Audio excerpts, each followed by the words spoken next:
going on, chat? Hope everyone's doing well. Appreciate everyone tuning in. Go ahead and just do boop. Oh, that was the wrong one. Do this. Boop. What's going on, chat? Hope everyone's doing well. Appreciate everyone tuning in. Happy Saturday. Switch this over to autofocus. And get this set up like so. What's going on, chat? Hope everyone's doing well. We're going to be doing some miniature painting today. I did want to do some conflict with chat, but we're going to be probably doing that next week.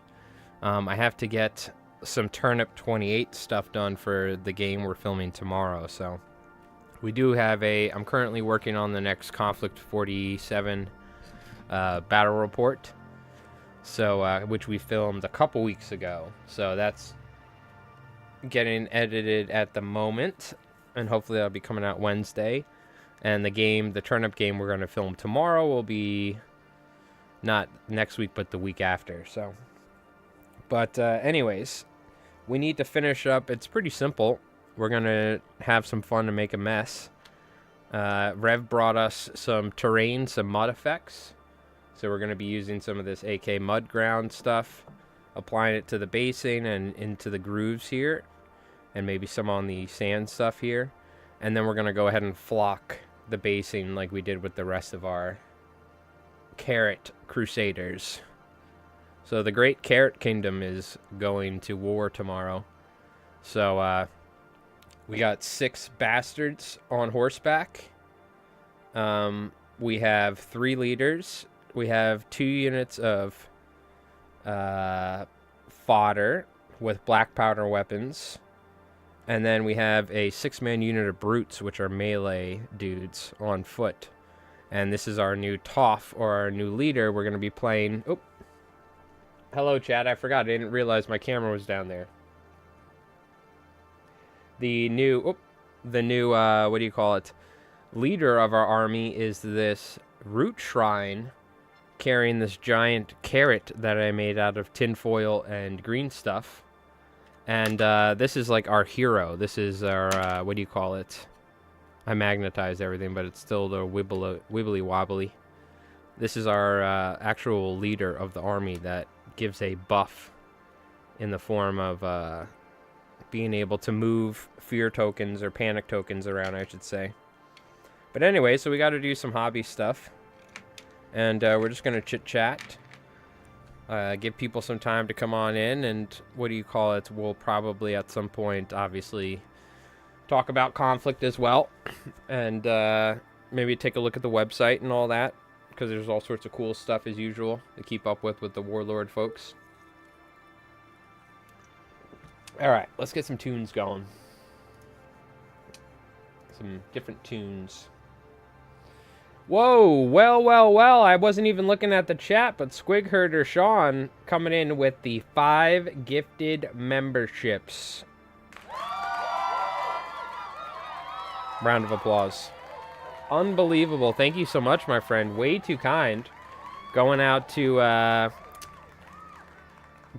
Jim, to Food, to D-Scrimmager, Schleppafo, and T25 Club Joker. Thank you, my friend. Way too kind of you. Way too kind. Very, very kind of you.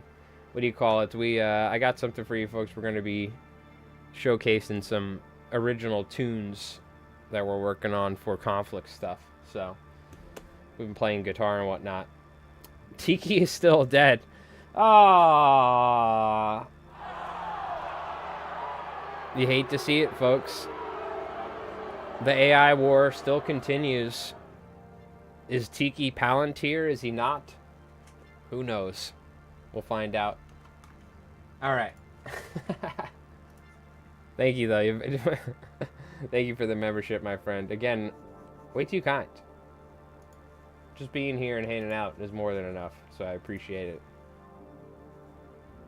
Let's get some, what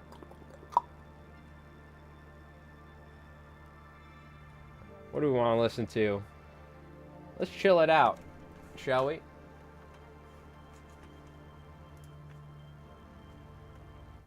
Turn this off for now, and let's go with some classic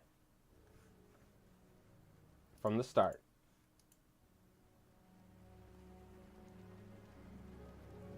There we go.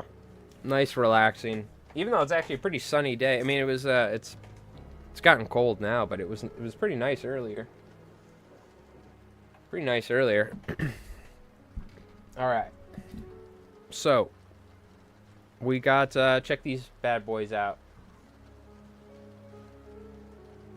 These are this is the new root shrine. Shout out to Rev for 3D printing this on the FDM. I have a base here, and I want to make it look like mud in the tracks and grass on the outside, and get some mud on the wheels. This is our carrot. I need to put some grass on there. So I don't have any grass tufts. These are all I have. So it would be kind of funny to put a tiny little grass tuft on this thing. The other thing would be to take feathers like marabou. Maybe we'll take some chartreuse marabou, some green feathers, soft wispy feathers, and we'll glue it to this like we did the emus as makeshift, you know, the top of a carrot, essentially.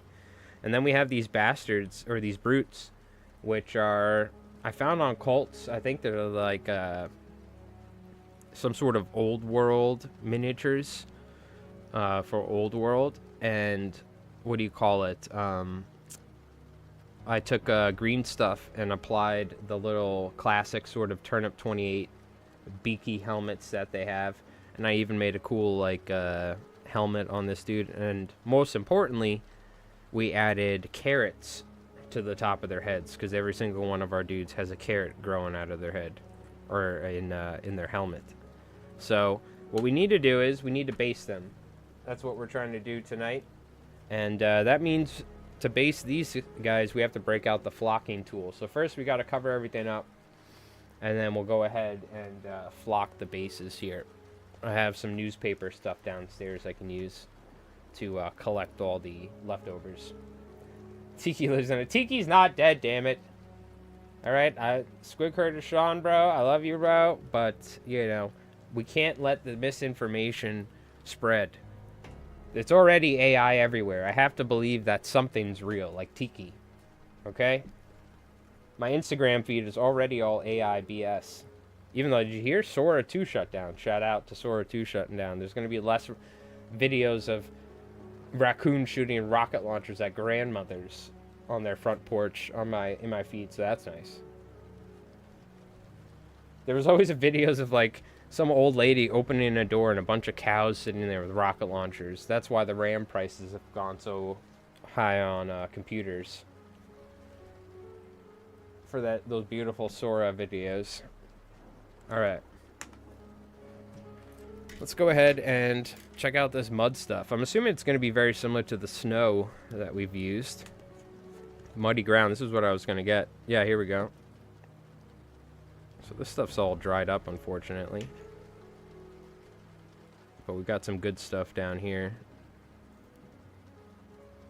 Oh, this is like... This has real texture to it.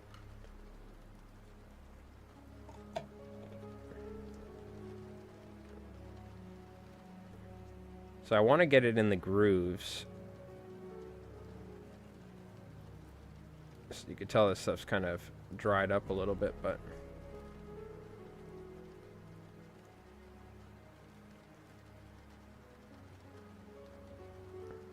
Maybe I can, like, wet my brush a little bit? I don't know how this stuff reacts.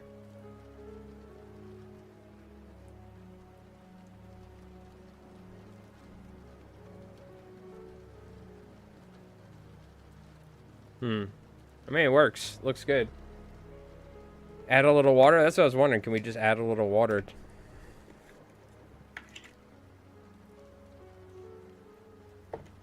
Can I just use my brush if I wet my brush? There you go.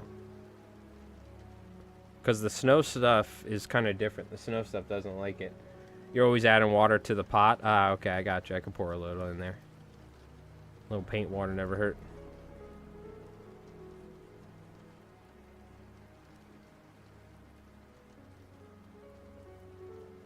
I don't mind if you can kind of see there's grooves from the tracks of the carriage.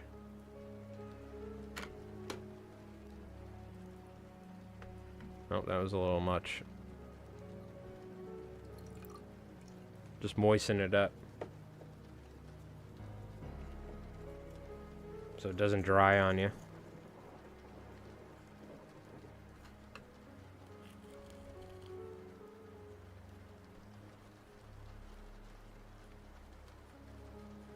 There we go. Yep, thank you very much, Rev. I could have gotten away with just paint and dirt, but this has a nice effect once we, I think we apply grass to all of this other stuff.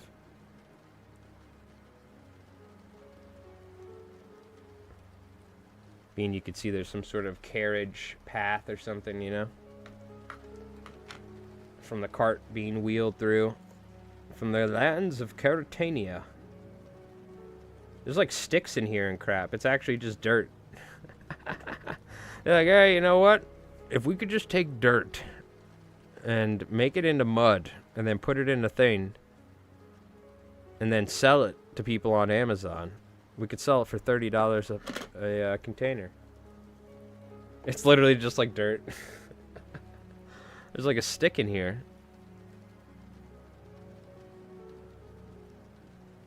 That would be hilarious if it was just like mud.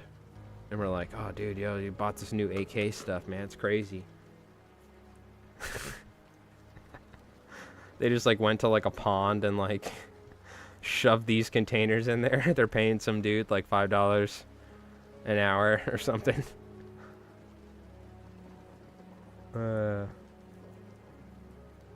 That's funny.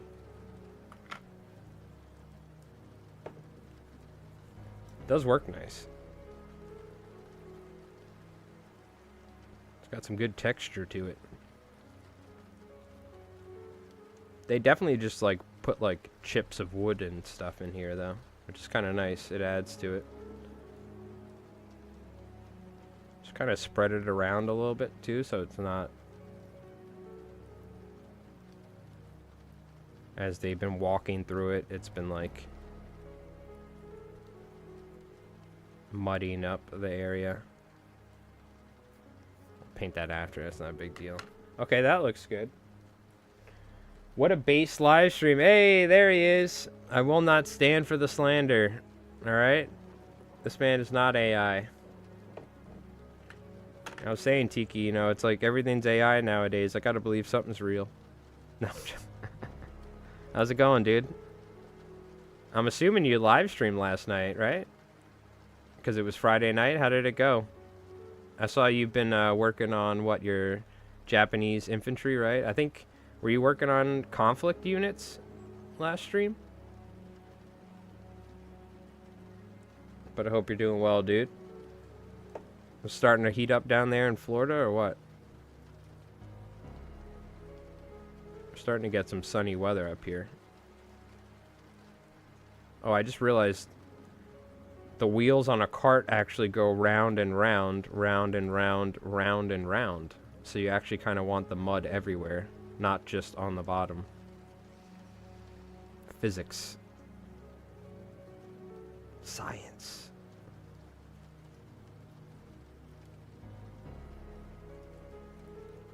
But we kind of want it caked up near the bottom of the wheels, so that way it's like shows that it's in the mud and that at that particular time, and it hasn't like, the wheel hasn't rotated enough to like kick the mud out. We should probably slap a little mud all over this thing, huh?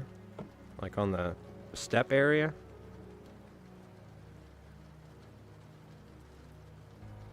And like where the dude's chair is. Puts his feet. Nothing beats playing in the mud, hell yeah. Exactly. And we gotta get... Well, that's the holy... People aren't climbing up there. That's where the holy carrot sits. So I don't think we need mud right there. Let's get a look.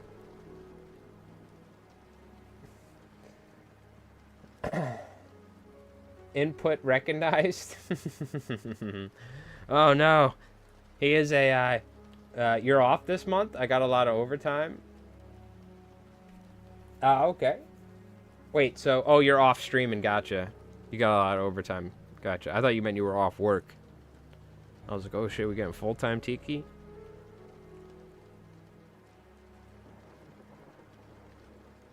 Yeah, you gotta make that bread. Pay for the conflict stuff somehow. Alright. Moisten up the brush. Get some of the schmutz out. And... let's base these. Let's just slap a bunch of mud on there.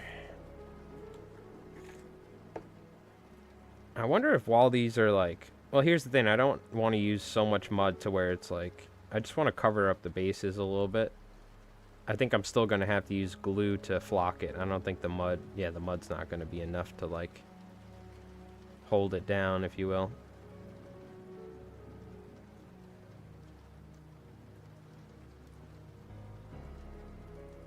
I'm also going to get kind of mud all over them, which is kind of nice.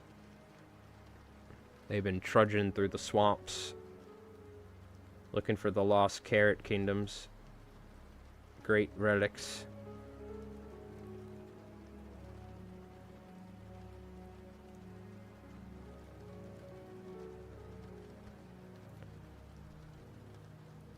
Fortunately and unfortunately, I painted them white to make speed paint, make it easy, but then you have to make sure you cover those bases all the way, otherwise you'll see the white when you're filming. But, what do you call it? Yeah, last video did good, other than the fact that we completely screwed up the Noctalbin. But, that being said, still always a good time. That army that Rev has looks so good. The Occult Axis army with the pink flowers and everything's pink and black. Looks so good. And I've been really loving the US. So the next... We have another game filmed with the US versus the Japanese. That's going to be next. That's what I'm editing right now. That'll be coming out Wednesday, hopefully. But, and after that, it'll be this turnip game that we're filming tomorrow. So I do need to film one-page rules. I told people I was going to film one-page rules. We hit up one of our buddies that enjoys that game, and he's been busy. And then one of my other friends who plays, he's been busy as well. So I might do a solo one-page rules, because we only have so much time to film with Rev nowadays. So it's going to be Conflict, Turnip, Bolt Action. We do plan on doing some Bolt Action here in the near future as well. Yeah, Banzai! Because Rev has like his Soviet Bolt Action army and his Japanese Bolt Action army, which are both pretty pimped out. I have a pretty basic Fallschirmjäger Winter Bolt Action army, and then I have my American Winter army. But he also has the British and stuff, so we want to do like a Desert Rat, you know, sort of games. So he brought some sprues. I got to put together some Desert Germans. So, problem is we don't have a lot of time now, but so this is all stuff for the future, I guess. At least we have tons of different content planned for the channel. We're not going to run out anytime soon with between Conflict, Bolt Action, one-page rules, and Turnip. So, and there's even more games that we might want to check out, like solo games. So, oh, like Shadows, Rangers of Shadows Deep. I might try out, for instance, and do a little, you know, some solo games or something.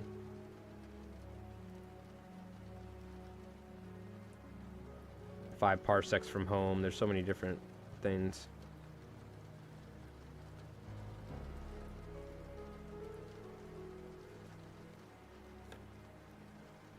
See, like right there, I can't miss that little white area. I gotta make sure I get all the way in the rim. There we go. Why does it look like Mr. Hanky is in the trailer? You know, look, what can I say?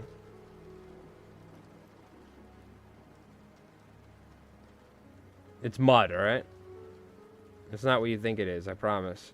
I'm not putting shit all over my miniatures. Doesn't turn out it's a... You know, I watch a YouTube video, some guy's like, hey, you can just put shit all over your bases as a cheap basing alternative. Oh, God. That'd be like a psychotic YouTube skit.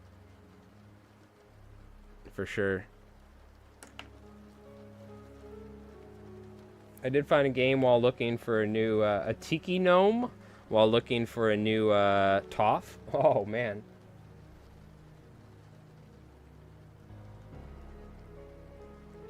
Oh, that, Mr. Hanky, this, come on, dude.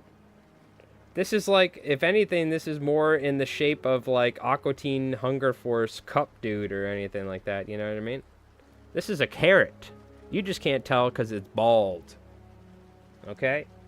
But it's clearly a carrot, not an orange piece of shit. Okay, good sir? Obviously, as you could tell, because they all have carrots on their heads. They're from the kingdom of Carrotania. This is the carrot root shrine vegetable, Toph. How dare you, good sir, tarnish the name of Carrotania? A broodwitch sandwich. I actually started running a 40k crusade. It's actually a lot of fun when played in a laid-back chill style. Oh, hell yeah, dude. Now, what's it? Is this? This is 40k, right? But it just has the what do you call it? The it has the campaign-like system to where like guys will get hurt and all that, right? Because I've watched what's their name? Crusade House, I think it is. Yeah. Oh, you're ginger, so it's allowed. Okay, perfect. So they would welcome you in Carrotania. Honestly, you might be called the chosen one, for all I know. No, I don't. All right. What we do need to do is flock these. Now, honestly, we might be able to just flock them to the mud like this. Worst case, we can apply a little bit of glue to it. It's fine. Yep, and no epic heroes. Okay. Yeah. We've talked about... I think Rev has the Crusade book for 10th edition. And I think we've tried 1 or 2 games of it before. But later on, when we were playing 10th edition 40k, we ended up just playing more casually anyway. Because we were playing so competitively. But, what do you call it? That's also one of the reasons why we gravitated towards Conflict and Bolt Action and Turnip and games like this. Because it's just like... less issues. Multi-streaming? Yeah. I'm streaming on Twitch and YouTube. I just don't have the chat on screen.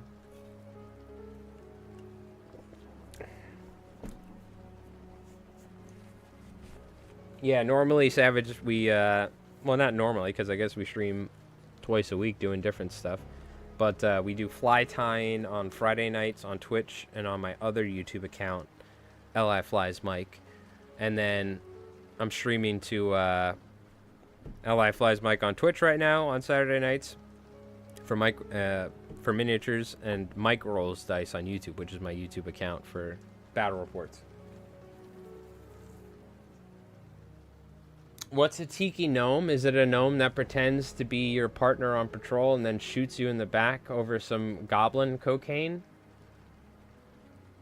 I mean, there's probably infinite realities of what a tiki gnome could be, and that is one of them, because an infinite number of tiki gnomes, you would get the scenario where the tiki gnome is like the Scarface dude or something you're describing. Yeah. Okay. So we're actually moving along pretty quick here. These guys will be standing on the little nickel strips, which they have magnets underneath. We got this dude in the cart, because there's 4 wounds. They also have a prisoner who is pulling the cart, like so. And this is like the merchant trader, the Caratania manager. So these are the 4 wounds for the leader. What do you call it? Well, we're using the rules from, I believe it's called, oh, what's the name of this detachment or army in Turnip? I'll look it up here in a sec. I just have the mud all over my hands. It essentially uses panic tokens, and you get extra melee attacks if a unit has panic tokens. So, it was kind of a no-brainer because these guys had like little things that looked like carrots on their heads. It was like the Prussian or like Napoleonic skirmishers. So this is part of the 3D model. It's like a floofy feathered hat. So you just paint that orange and you put some grass on there and you got a carrot. You know what I mean? And I went on the Turnip28 Discord. There's people that have actual carrots with the legs as an army. So I'm not the only one to think of it, for sure. You know what I mean? Maybe there's a cobalt submarine involved. Yeah, there's always some weird... In some of the realities, there's a cobalt submarine. Of course. Yeah, of course. Yo, Ed Scar, what's up? Look, I said Scarface, and I summoned our Konflikt 47 Scarface. Ed Scar, what's going on, dude? How's it going? How you doing? Okay, see you later. Alright, so what I need to do is I need to grab something to lay down on the table. I have a flocking thing from Amazon. We have a couple different ways of doing this. We have Elmer's glue we can water down. That's what we did last time. Or we can use the Eileen's tacky glue, right? We'll probably just use the Elmer's. And then we have some flocking, which I should have. Yeah, here's our main mix, which should match the color that is on those guys. So the one thing is, though, we do need to lay something down, and what do you call it? And make sure that I can like capture all of this flocking, because it's going to make an absolute mess. So what I'll do is, also, is there batteries in here? There's no batteries in there. I think I put them in here. If not, I'll go grab some AA's. We got this grass too. That's going to be a good color. All right, I need to grab AA's because the batteries aren't in here. Okay. So I'm gonna. Oh no, never mind. Hold on, wait. I got batteries right here. Okay. I do need to go grab that newspaper, wash my hands. Oops. Real quick. So, give me a second, chat. I'm going to run downstairs. I'll be back in a couple minutes. And we're going to set up to flock all of this stuff. So, you can see these are some of the, these are way more old world looking.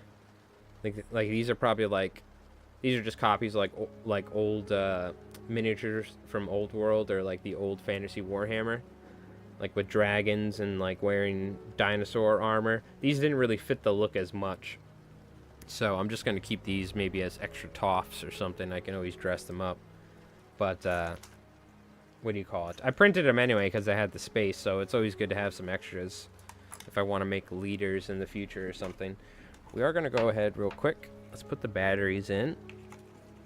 I'll just get everything ready and I'll go grab everything. At some point here, I got some new songs I've been working on. I want to play them for you guys. Been working on some like original tunes for the Konflikt 47 battle reports, and maybe do some like fun videos that are more like cinematic battle reports with like less dice rolls and like cool music and like, you know, interesting filming. So I've been working on playing guitar again and recording some like cool backing tracks, because I plan on doing some live music. I don't know if I'm actually going to do it on YouTube. We'll see, maybe. I don't know if I want to embarrass myself on YouTube. On Twitch, I've been embarrassing myself for a long time, but I probably will be playing some live music again at some point. We used to do it on Saturdays, though, which was the issue, because now we stream on Mike Rolls Dice, so maybe I'll have to do it after Mike Rolls Dice or something. But yo, Tiki, thank you so much for the gifted membership going out to Egg Roll. Round of applause.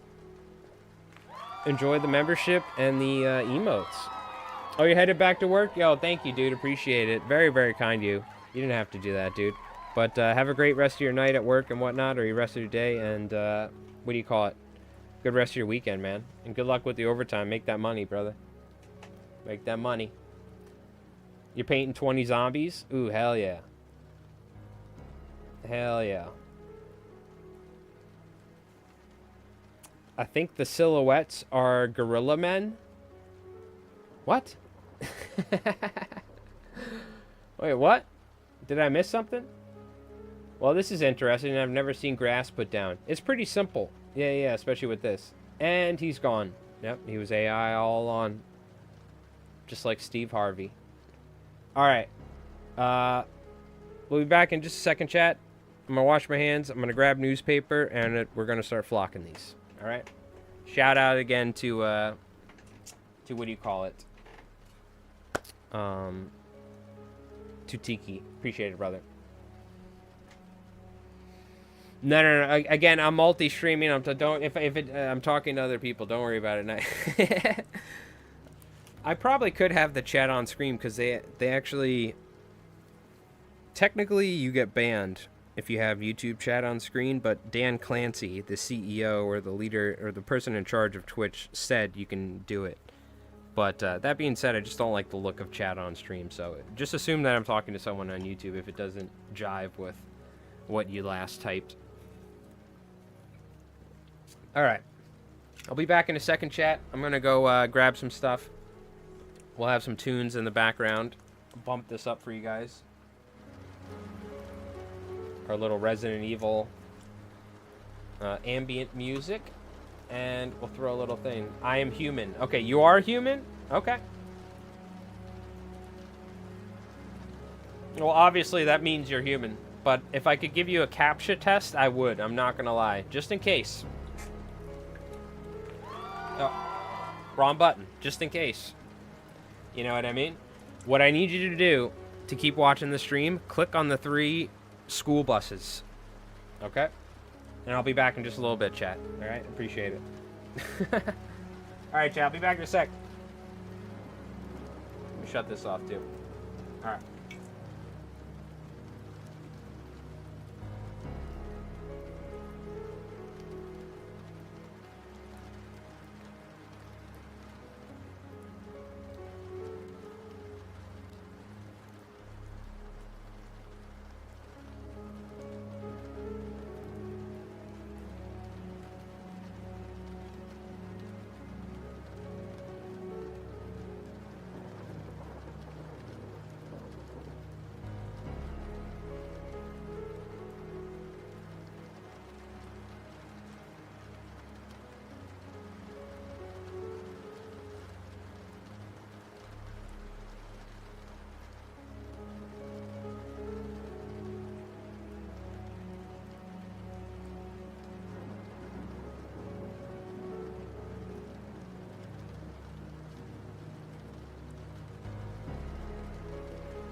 Sorry about that, chat. Just had to grab some stuff. Okay.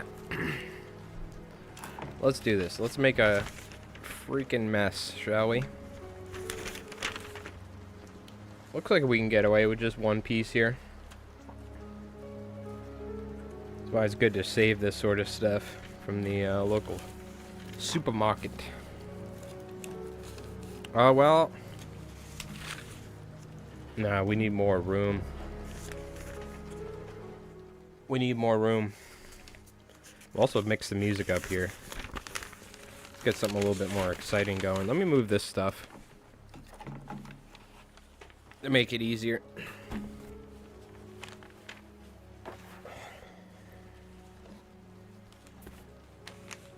And let's go ahead. Just lay down another piece that's much larger and wider, so it catches all of the little grass pieces that are going to be floating around all over the place.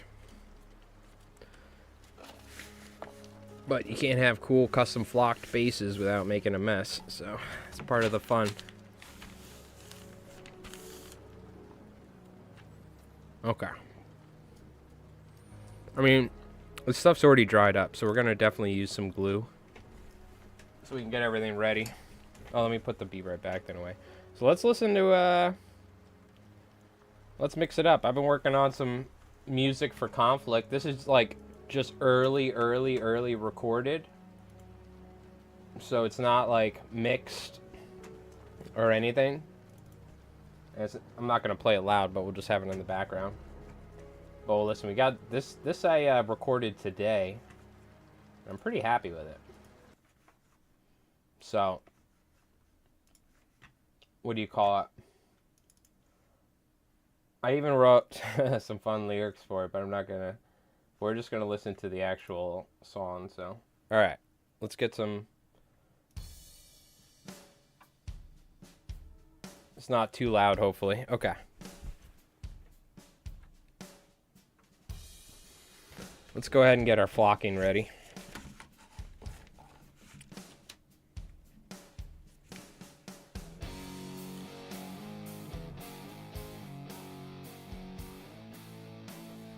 Hopefully it's not too loud. Just in the background. Little. It's a fun little riff. Let's fill up our flocking thing here. Freaking fireflies coming down. Flamethrowing a bunch of Japanese infantry. Ah! I'll see you in hell. By the way, in the last battle report, I got my buddy Frosty, who's a member here on the channel, to do some voice lines. I don't know if you heard it. Could go higher. I don't want it too loud. It's louder for me than it is you guys.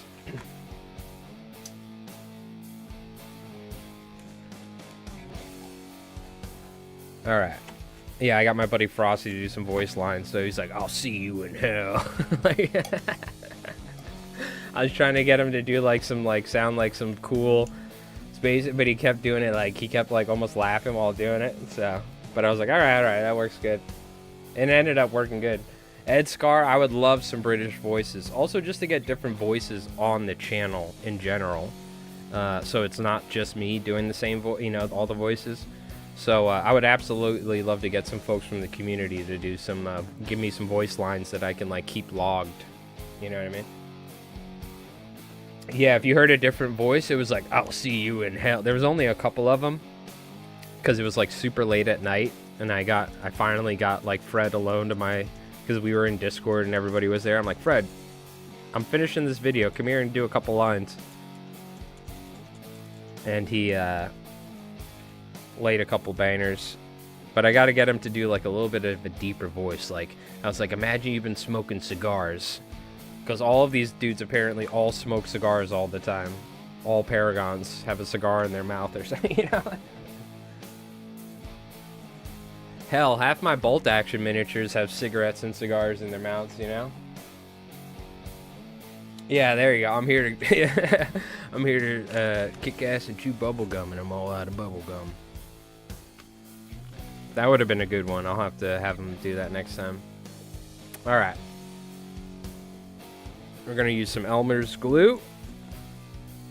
I'm just going to turn it down just a little because this is going to be rocking for a little bit while we do this. Okay. But yeah, I think it came out pretty good. That's recorded with my Telecaster. I recorded it twice and then panned one guitar left, one guitar right. And it's the Easy Drummer software I have for the drums.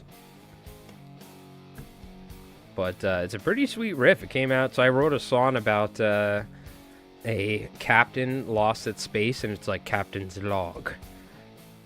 Starship. Excalibur. It's like starts out with a dude doing the captain's logs in the first 4 bars or whatever. And then the next 2 bars are like singing. And then there's the chorus section where it's like, this shit's really fucked up. And it's all about like... it's all about like like everything's going wrong. It keeps going through the captain's logs until Coot Jenkins arrives. That's right, you heard it here first. Everything goes wrong. Because I've tried making serious music in the past and playing it, and it always was crap. So now I've learned to make fun, silly music. So then you can never take it seriously, you know what I mean? I have a little Velcro strip thing here from where I made my pedal board for my guitar recently. I'm going to put the glue on that. Needs a 40s vibe to the music. Yeah, you know, you can do that with Konflikt. You can go 40s, or you can just go kick-ass rock music, which is kind of what I've gone with for the intro on, with the YouTube intro. The music that's available. And that kind of fits the vibe for, like, our Konflikt videos. So I want to use more like hard rock, sort of like heavy, like, you know what I mean? Like kick-ass paragons kicking down doors, obviously smoking cigars, mandatory. All in the name of Super FDR. Just a bunch of like eagles flying in the background. You know what I mean? Or you can go like 1940s, you know what I mean, which is totally cool too. But I like the cool, like, fuck you music, is what I call it.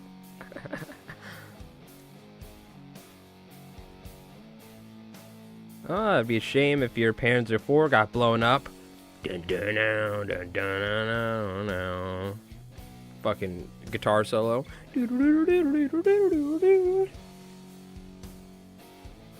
Alright, I'm gonna glue up a couple before we hit them with the grass, because it takes a little while to dry. Also, I gotta make this, like, super thin. It's also kind of already... We're just kind of creating a texture mud glue mixture, which is kind of cool.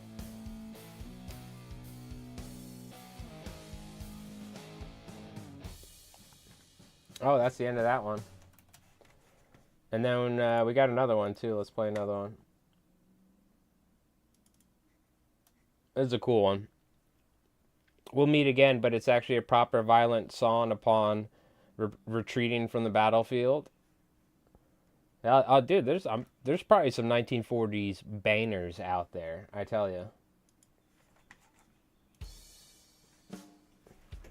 All right.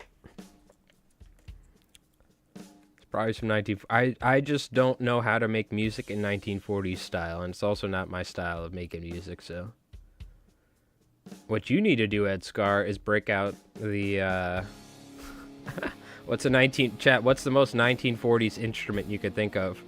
What you need to do is break out your clay recording, record-making machine and start making Konflikt music on, like, a record. The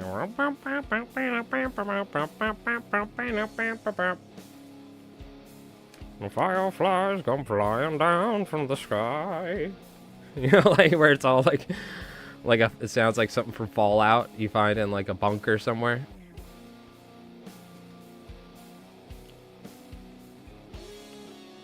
That's advanced. This is entry level music. I'm making rock music. I gotta go to Berkeley to make the fireflies flying down from the sky. I'm just fucking with you. But you're not doing the newfangled. You're doing the old stuff. Like, yeah, like a sax or a trombone. I'm just doing this, by the way, the Star Wars thing I just realized. But that also kind of sounds like what I'd picture playing in like a... They're like, you know, dancing where they like, you know, they're like, woo. Like risque dancing where they're like throwing people around. Bopping, beep bopping, boop bopping. I don't know what the hell's... you know what I'm talking about. These damn kids and their new dance moves.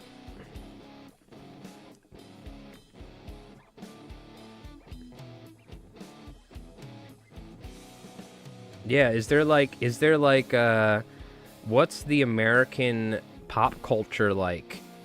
I'm sure it's super patriotic now in Konflikt, right? In the 40s, in like 1950, let's say, right?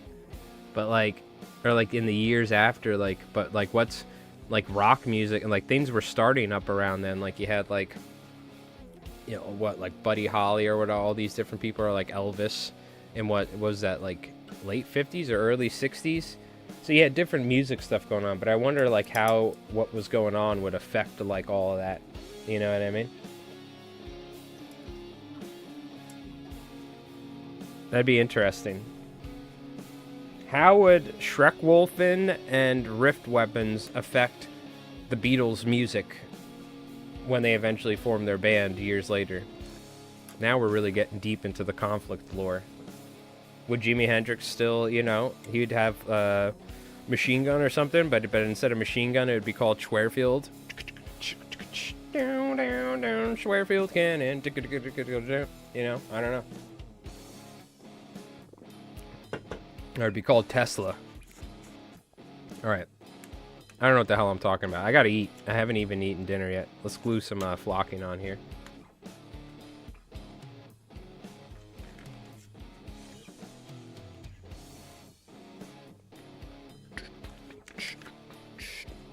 So I attached the clip of magnetism or grounding, and then we just flock it up.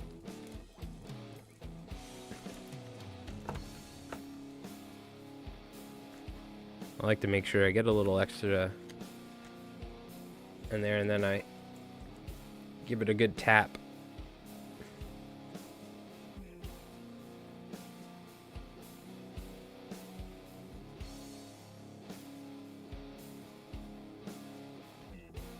That kind of works.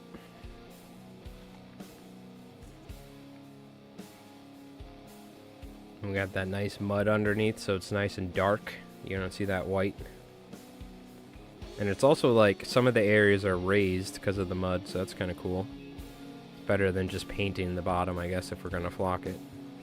Even though it kind of sucks we're covering it up, but...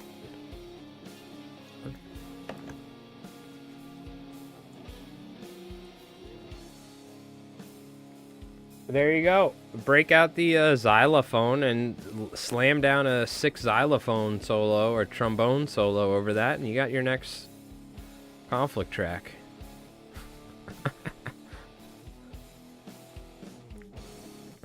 What about the 1948 hit called Super FDR Comes to Town? Classic. See, now for a meme, for like a joke or something in some of the videos, I might make some like, FDR's coming to town, you know, and it's like, whoosh, like a spaceship lands, like FDR pops out. Hey, what's up? Just like take a Duke Nukem miniature and cut off the head and put FDR's head on it. He's all like buff and like wearing like a t-shirt with like grenades on it and stuff.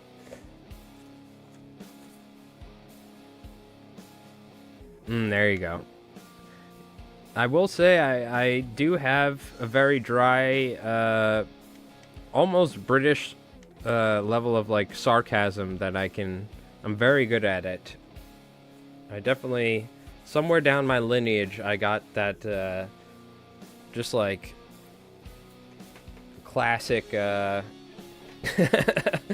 hardcore British sarcasm in my blood. that's in like freaking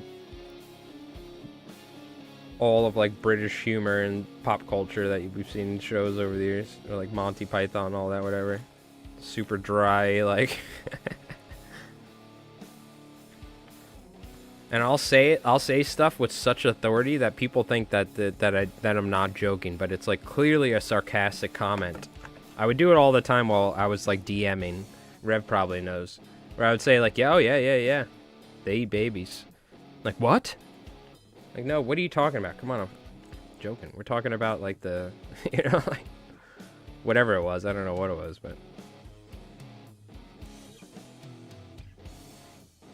To the point to where even some of my friends don't even know if I'm like being sarcastic sometimes. Because I'm doing it so good. I'm being so sarcastic, you can't almost even tell if I'm being sarcastic anymore. It's an art, really. It really is. It takes skill.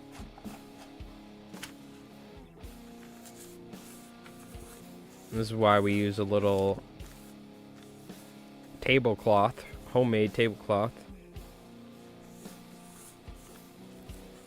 catch our flocking.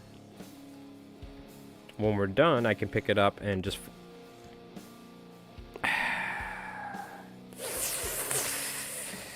oh, I'm an idiot. I stuck it right in the glue like a dumbass.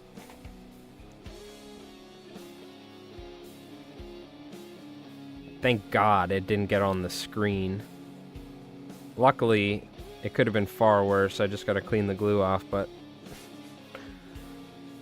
that's why it's a good idea to like move the giant pile of glue on your table away, you know what I mean? Maybe not so you're like sticking stuff on top of it. Just give me a sec, I'm just cleaning this real quick. Alright, we should change up the saw too. This will literally go forever because I have it on a loop.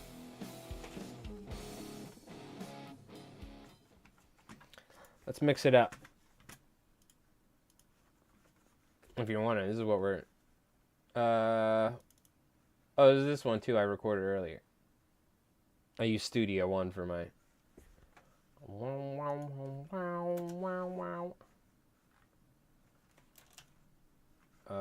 why can't I hear anything though? Oh, because I turned my mixer down. Duh!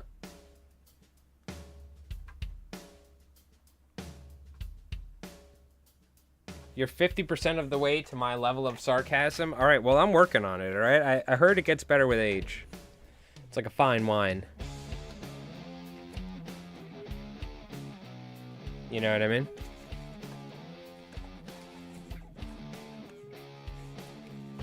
Let's flock these up.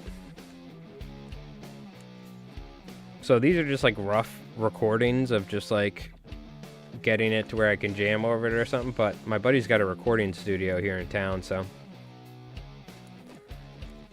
what I need to do is I need to go to his studio and like record a bunch of tracks for the YouTube videos with bass, drums, multiple guitars, you know what I mean, all in like through preamps into a proper Neve mixing station and everything or whatever he has,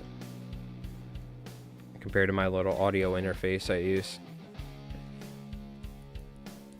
But before that, I want to get like a freaking album of backing tracks ready for the YouTube video so I can go bang them out.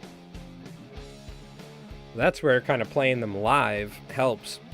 Jamming on a Saturday night and playing these songs to where I get them to where I'm like playing them perfectly so I can go record them. It's a good idea to play songs a bunch before you go record them so you're not like wasting the person's time. Alright, we'll flock these up and then we can work on the carriage.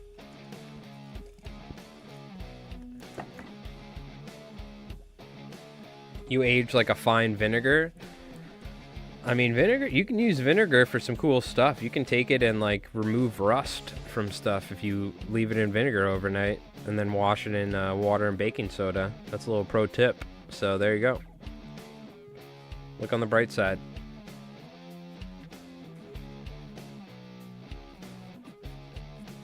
Different application than wine, but still useful. Alright. Let's apply our glue to the tracks. Or not to the tracks. Oh my god, I'm... almost screwed that one up. What would you say over in the UK? I almost biffed that one or something. What's the UK saying you would use? I also kind of want to do some bare patches.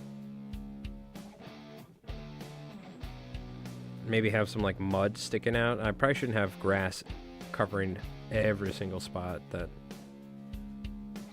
just to have some different texture between the mud, the sand, the flocking.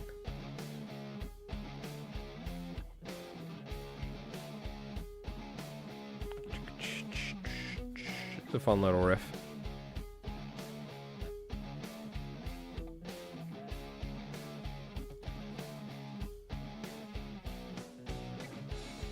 Spread this around.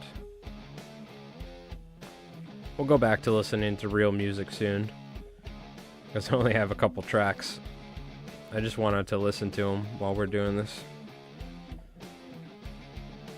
Torch you guys with some of my music instead of beautiful video game soundtracks.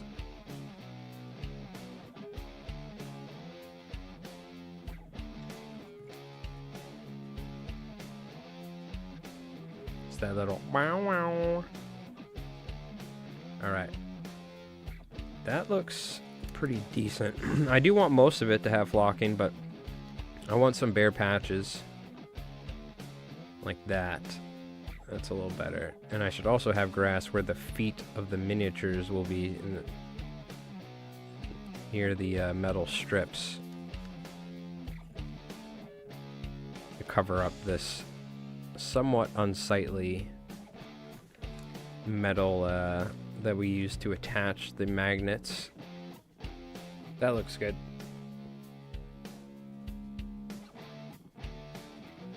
Perfect. Throw this away, we don't need this. Throw our brush in the water so it doesn't dry up. And now we can do some flocking.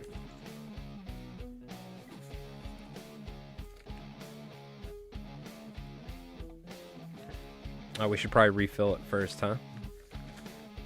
Because it's gonna take quite a lot.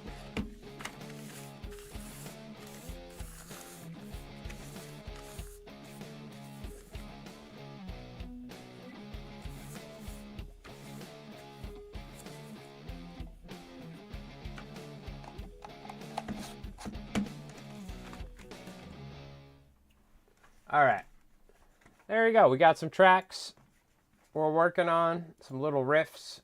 Maybe use some of that stuff in some videos in the future. Who knows? We'll see. Let's mix it up, though. We had some nice energy, so we can't go something too slow. Let's go with the Command Conquer. Biff means to punch something? Okay, okay. Well, luckily, I don't need to actually get the terminology right. You what, mate? You gonna biffed it? Or you, I don't know.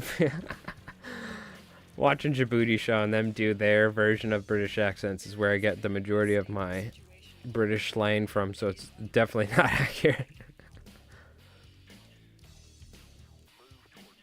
But it's also like a character. Obviously, most people in the UK don't speak like that with a heavy accent, but it's like, you know, if you were doing a New York, like an accent of mine or something, you'd be like, hey, oh, whoa, whoa, whoa, I'm American from New York, hey, yo, whoa, whoa. Alright. Which is obviously how I sound, chat.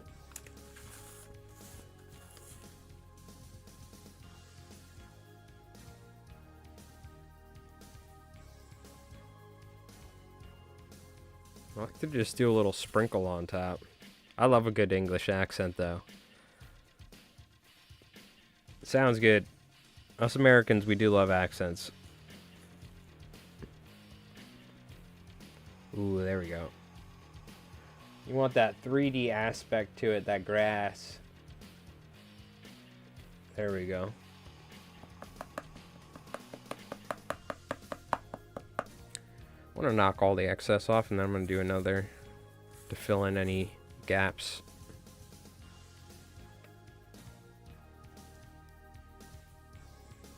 just do it by hand. I don't know. My static gun or the static machine thing used to seem like it was working much better early on. Maybe it's got glue or something. I don't know why it doesn't work as good, but I find if I do this, like a little tap at the end and flip it upside down, you get the grass no matter what.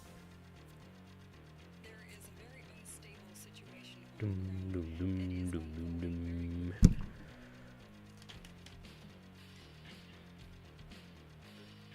Yeah. Okay, okay. There we go. I might need to put more mud. Just kind of rough that grass up from where that carrot's sitting. Okay, very nice. We got everything flocked. Easy. Easy. Let me move all this stuff. Oh.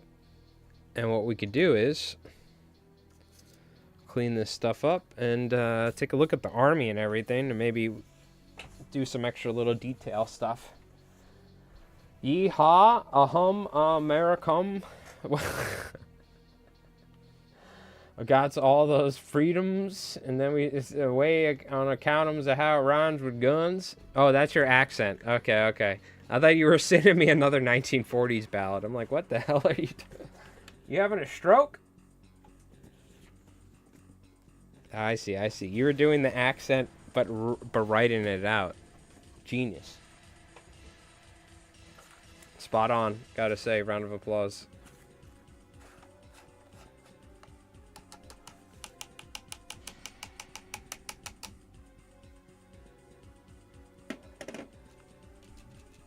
Alright. Back into the container you go, you foul beast.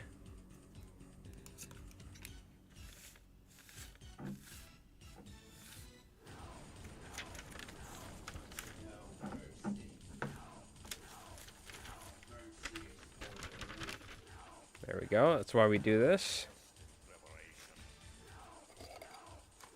Well, if I say it, then you can't hear it on account of text being... Yeah, but this is what I have an imagination for. I almost had a stroke reading your comment. That was the issue. Obviously, I know I'm like doing accents in my head every time I read your guys' comments. Okay?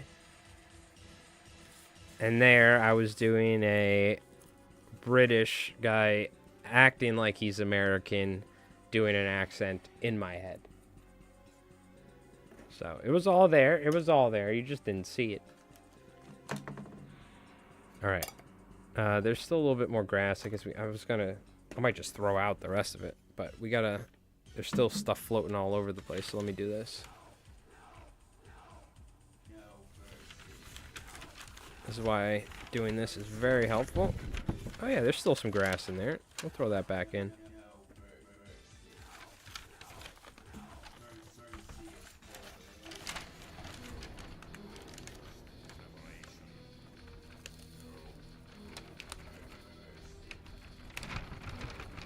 I got a vacuum anyway.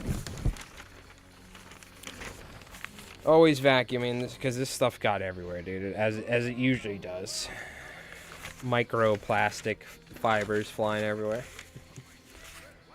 Not bad though. That's why I put that down there, because if I didn't, it would be like a bomb went off with this grass everywhere. Okay. Do a little cleanup real quick. So I do need to take a look. I completely forgot what the name of this detachment is, but here, let's take a look and see how we made out with our minis.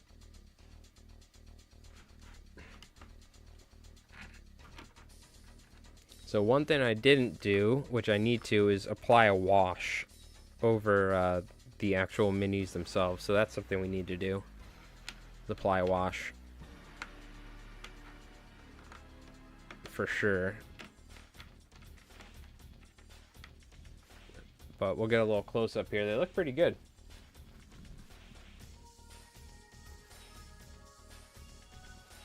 I like the orange. I like the orange, the purple, the yellow, the greens, the browns. I think I picked a nice color combination for the army. One thing we need to do, which I'm going to do at the very end, right, because they're going to dry, yeah, they should be okay, is we got to put grass tufts on the carrots. Super important on their heads. And I also have something. I actually made little carrots that are larger than these that I want to use as panic tokens, but I realized I probably need to get grass tokens or grass tufts. So maybe what I'll do is I'll take glue, dip the carrot pieces in glue, and then just stick them in the grass here. And cheat, make like homemade, because that's kind of what we did for these, and it worked pretty well. So I actually need to do that as well, but no matter what, I need to put a wash on them. So let's do that right now. Make like a watered down wash. Be nice if I had like a little container to do this, and I have them in the basement for airbrushing, but I don't have one here, so. Oh. But I did wash and specifically bring this. My really beat up old that I leave outside for half the year during the summertime, my dry palette. Perfect.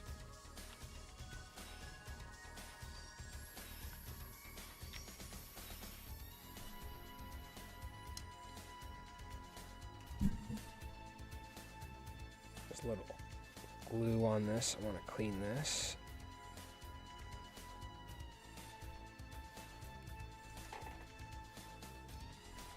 Glue all over my hands, that's alright.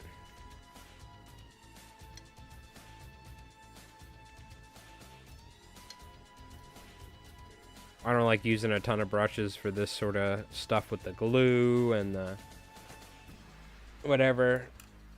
Or for the wash, I could probably use a somewhat nicer brush. I don't know why I'm grabbing the glue brush. There we go. Doesn't need to be anything pretty. It's a little bit of glue in this water. I don't care. It's small enough, won't make a difference. I mix it up. I'm talking about super watered down wash. Just enough to help kind of darken it.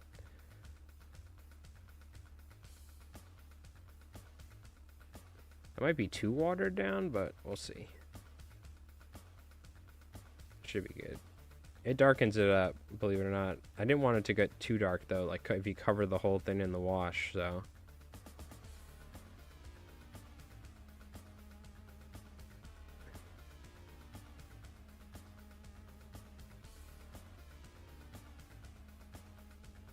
We'll just hit these guys, and hopefully it darkens them up in the recesses. I know what I could do for peace of mind. I really probably put too much water there, so let me thin it out. Take a little bit more wash, put it in there, and then I can stop thinking in my head like, I don't know if it's enough.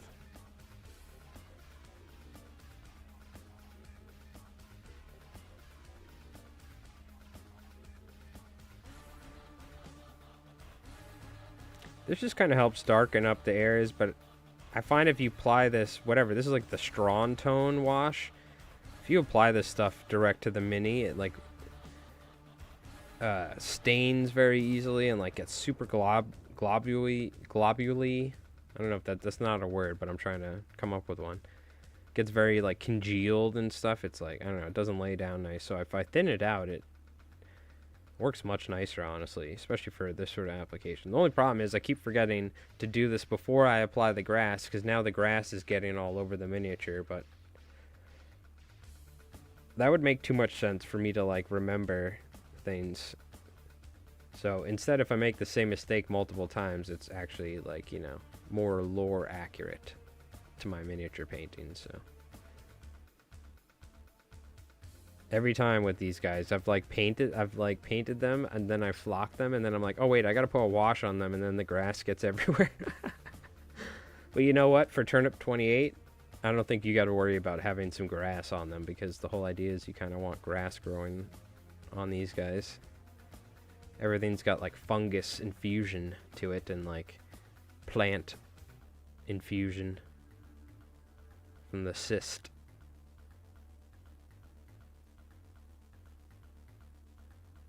These guys are slowly becoming one with the cyst over time. Cyst is all that is really just a giant root vegetable that appeared out of nowhere and everyone's like started worshiping. Obviously, as you do, if a giant root vegetable appears from the ground one day, you kind of, what else are you going to do? I guess you could try and eat it, but it just kept growing, kept getting bigger, kept spreading. So obviously you got to worship it. I'm sure there's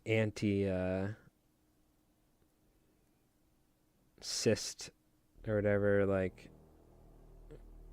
anti-root vegetable clans in Turnip, but they're probably, little do they know, they're probably still being influenced by the great root vegetables. It's funny to think there's like 4 root vegetables like in 40k, you know, then there's like a Zinch root vegetable. Like they're making people do things without their own, or without knowing.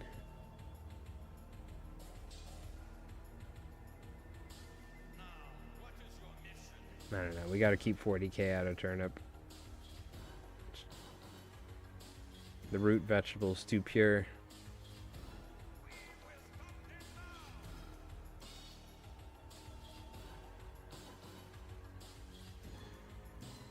Alright.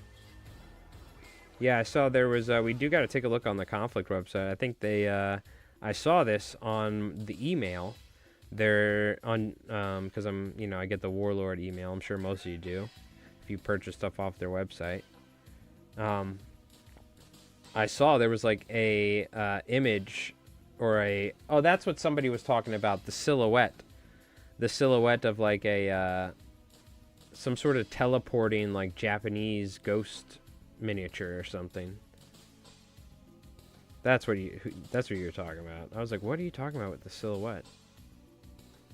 Yeah, I saw Morty made a video on it, but it was over the week. I saw the email and I was like, ooh.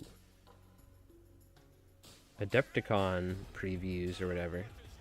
One of our viewers on Twitch, Bobzilla, was at Adepticon. He said he stopped by the Konflikt booth and whatnot. I think there was a couple people on YouTube who made videos going to Adepticon and specifically checking out the Konflikt booth too, so I want to take a look. I think Angry Joe Show, which he's actually done some Konflikt battle reports, which is pretty cool.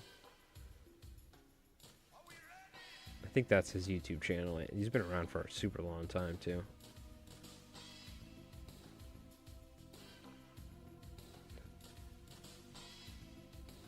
But I want to see what they were cooking at the booth.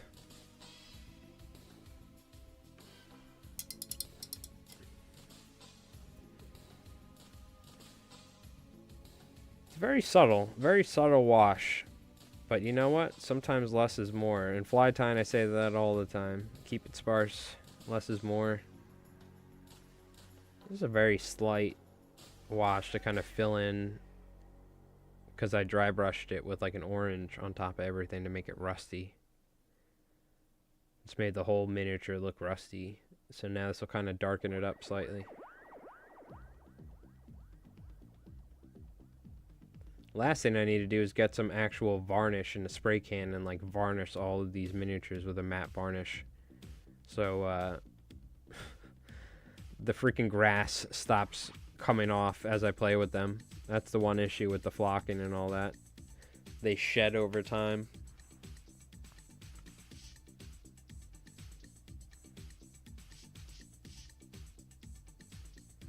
Alright, let's apply some to these guys. I gotta make sure I have everything charged. Rev can bring a bunch of random terrain. We'll do something woody, maybe ruins, who knows.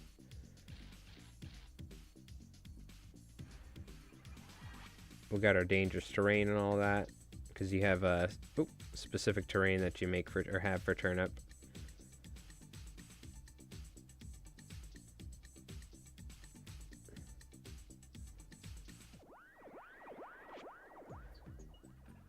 let's hit these guys as well. I don't know if you saw, but I took their axes and like put muskets on there. So they got like halberd guns or something. This is the first army that I really like. Every single model has been altered in some way, shape, or form from a 3D print or a real miniature. It's all like either like kit bashing, cutting things off 3D model or 3D printed models, like putting things on, or like everything has green stuff on it. It's the first army where like everything has modifications to it, so it's pretty cool because I haven't done an army like that. And then the other army, our Mushroom Marauders, they're like completely handmade other than some bits and pieces. So that was the first time I've ever made miniatures, so that's pretty cool.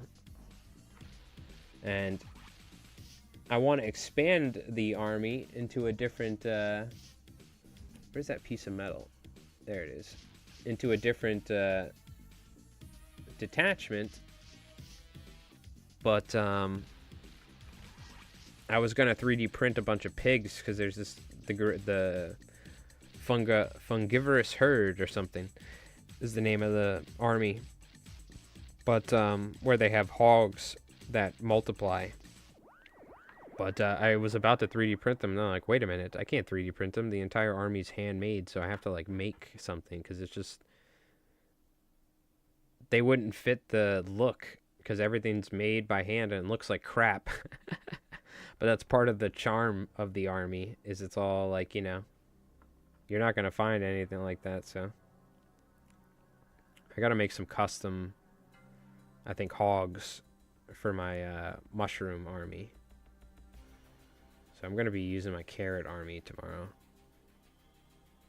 Which we'll take a look at the stats. I forgot the name of the army detachment. But essentially uses panic tokens as a buff. I really kind of should have put much stronger magnets on the bottom. But that's alright. It's not like I'm going to be moving around too much. I just kind of wanted them to not fall over constantly. Turns out I failed because they are falling over constantly. Every YouTuber makes an Adepticon video. Well, I mean, I haven't watched a ton of Adepticon stuff over the years. I just knew that it was like 40K wargaming related. That's all I knew. Until like about a year or two ago. But unfortunately, when you make videos for a living, yes, everything is content because what do you call it? That's how she goes. Especially, I mean, if you're doing anything related to what you make videos on, you know? Maybe you're not going to make videos about going to... yeah, the Procession of Woe. Thank you. That's what it is. Procession of Woe is the name of the detachment or the army this carrots are using. But you're not going to make videos going to the shopping or something at the supermarket. But if you're going to go... You make wargaming videos or like your whole videos about Warhammer and you go to Adepticon, you know? It makes sense. It's also kind of cool, you know, so. But I've learned to separate some stuff. Magic the Gathering or card games is a hobby of mine that I'm never going to make a YouTube channel or Twitch stream it or anything.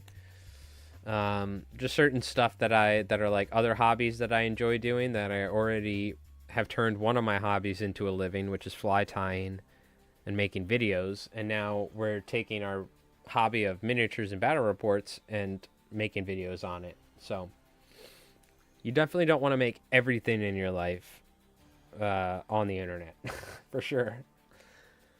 But you know, this is the kind of day and age that we live in, you know what I mean?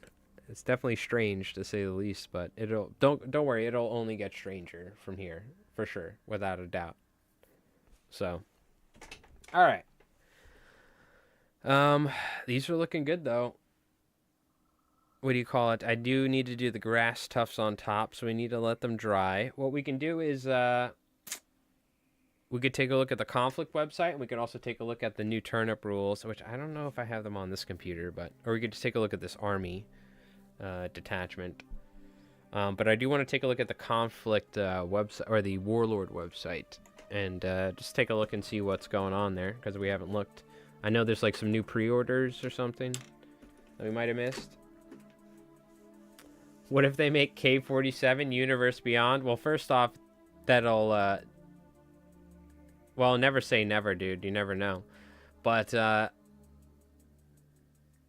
don't know. Like, here's the thing. Final Fantasy and Magic was such a good set. I wish I went there and played it in person. But, like, some of the Universe Beyond sets are so good, and some of them are so bad. But I don't think it's worth having the, like, really, really good sets to deal with all the bad ones, personally. I kind of wish it was just Magic, but I don't know. It's too late. Magic is so... It's been forever changed that now it's just always going to be like this, so it doesn't matter anyways. But I'd rather just keep Konflikt 47 in Konflikt and not have it in Magic, right? But now we have Ninja Turtles and all that, so, which I hated Ninja Turtles. I did like 2 or 3 drafts, and I've stopped playing Magic since. I lost interest in drafting from that set, but which sucks, but it's also good because I have way too little time on hand nowadays. So it was winter time. I was playing more Magic. Have you not seen the Spruce Sale? No, that's what I need to check out. So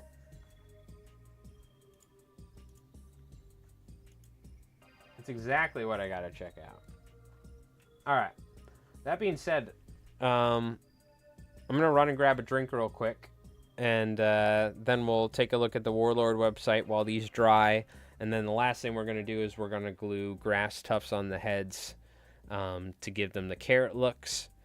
And maybe put grass tufts on, like, growing on the carriage. And maybe just make our own carrot top with that, with the static grass. Just kind of finish it off. Last thing, really the last final touch, is paint the rims black or brown or something. I haven't figured out. I'm probably going to paint them, like, green. Like a dark, like a U.S. Army green, because I spray painted one of the base holders and it kind of looked good with the other stuff. But all right, we'll take a quick little break, and then I got the Warlord website pulled up. We'll take a look and see what we got. So all right, yep, get ready. It's like a football team. Break. All right, I'll be back in just a moment, chat. Appreciate you folks hanging out. Just a nice chill stream. It's nice to catch up with you folks, because if we weren't streaming, you know, I would never be able to, what do you call it, talk to you folks like this, because it's just through the YouTube videos and whatnot, or through Twitch streams. So, just a nice chill Saturday night. You know, we will be playing some Konflikt with chat soon. I'm super busy right now. I wanted to get this done for tomorrow. I also have like a ton of flies I'm working on, but I think we'll alternate. I want to make sure, like, we're gonna do the British versus Germans, and you guys can either play as, or we can do Americans. We're gonna do that next Saturday. So we will be doing Konflikt versus chat. It just might not be every week. It'll be like alternating or something. So anyways, I'll be back in just a little bit, chat. And we'll take a look at the Warlord website, let these dry, and we'll keep working on them, all right? So I'll be back in just a moment. I'm just going to grab a drink and also wash all the glue off my hands and all that. So, and I got to grab a couple things. So, be back in just a moment. Oh, Command and Conquer, so good. All right, I'll be back in a sec, chat.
Alright, I got all the glue and crap off my hands. Oh, man. I gotta cut my hair, too. My hair is a mess under here. I've been lazy all winter. I gotta finally start getting somewhat clean shaven. Sprues of Sprues was the same April Fools they did last year. Need a new one? Did they do an April Fool's thing? Oh, the Sprue of Sprues. I saw that on Instagram. The Sprue of Sprues. I thought that was funny, but you're saying they did it last year? I see. Might need to get some new trucks. Well, let's take a look at the Konflikt pre-orders first. I think we saw... We didn't see all of these. So yeah, look. Oh, they got an Ursus platoon. So let's take a look. These are the new Ursus infantry with mauls. Which... I don't... There's not rules for these guys yet, right? So... Clearly, there's going to be a difference between having mauls and having claws. I bet you these are going to be more... less attacks, more damage, maybe? Like, against... Maybe they'll have, like, tank hunters or something? They probably already have tank hunters. But they'll probably have more damage, in particular, I'm assuming, right? They look good, though.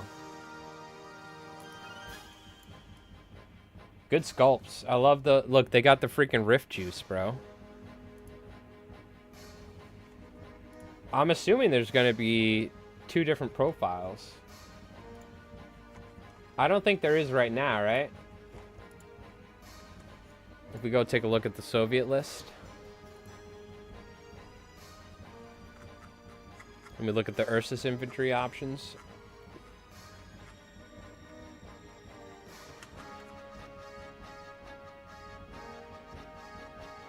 Oh, you can upgrade them with mauls. Oh, okay, they have it. I don't play Soviet, so I wouldn't know. Equipped with mauls, can reroll hits against vehicles at close quarters. Ah, I see. That's pretty good. So they're still going to have 2 attacks, normal base. Oh, no. Teeth and Claws is +2 pen at close quarters, and they have Deadly 4. So they normally have 4 attacks with +2 pen.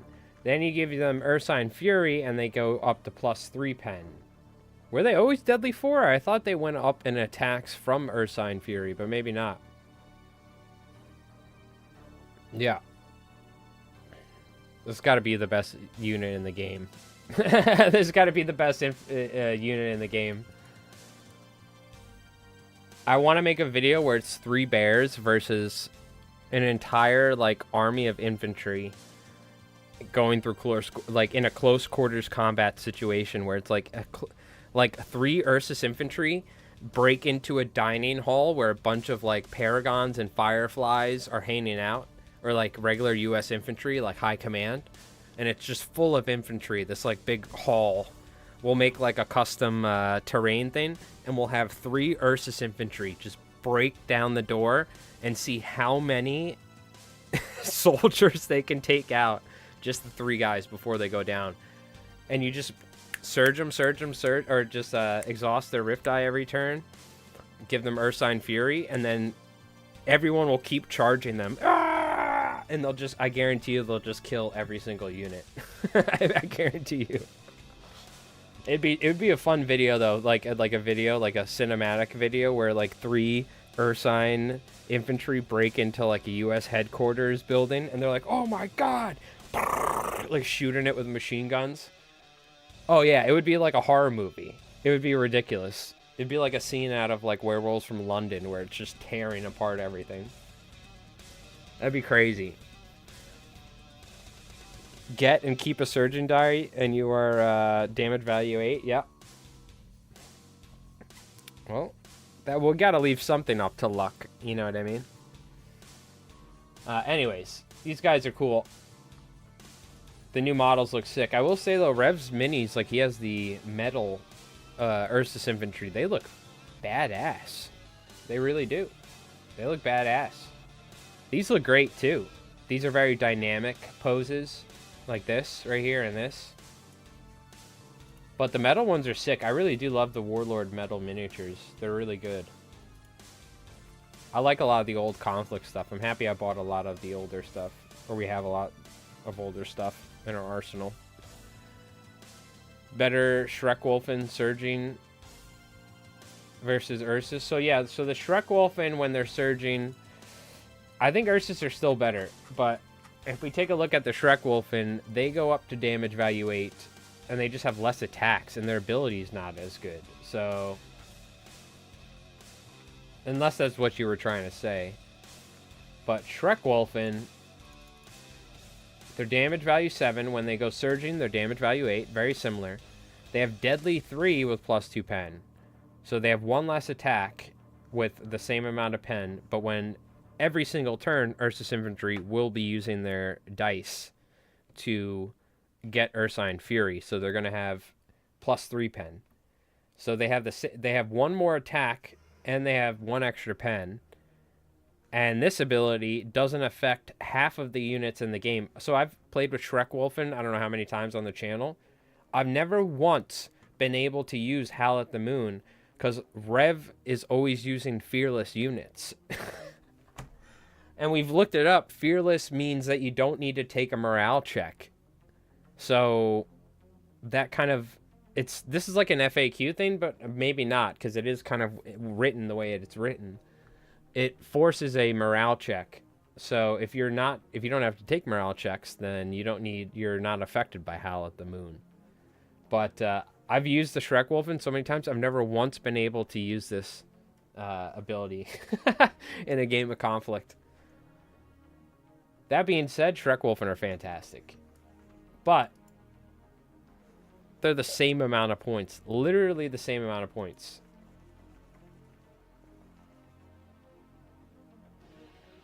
Yeah, well, yeah, we did it, and I think we did it. I think there was 1 bear left, if I'm not wrong, because the bears wiped the whole squad of 3 bears, wiped the whole squad of the 3 Shrekwolfen, but the Shrekwolfen were able to roll 5s into the damage value 7.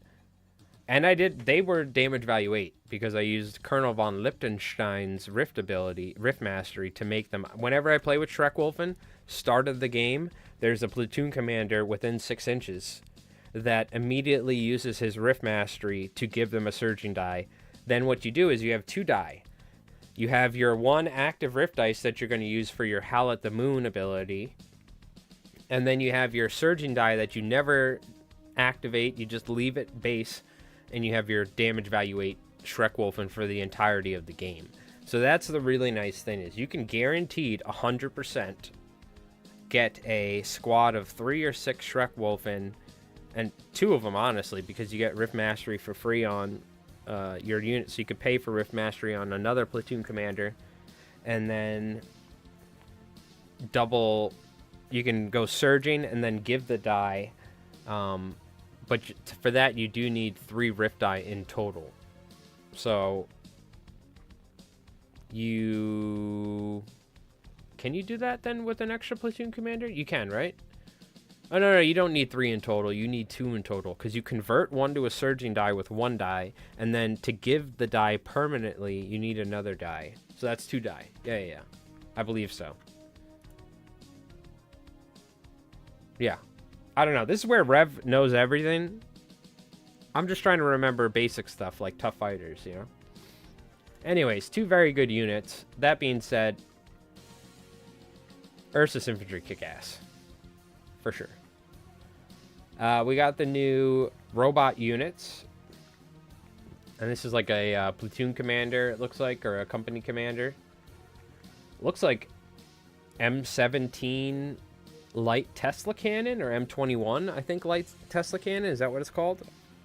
This looks like the same Tesla cannon that's on a linebacker. You get a platoon commander, you give him the free Rift Mastery, then you pay another point, surge them, give it, yeah, so you only need 2 to surge and give, that's what it is. Yeah. The reason why I'm thinking that I have 3 is because I usually use a stall troop and platoon commander. That base, they come with an extra Rift die for their Rift ability.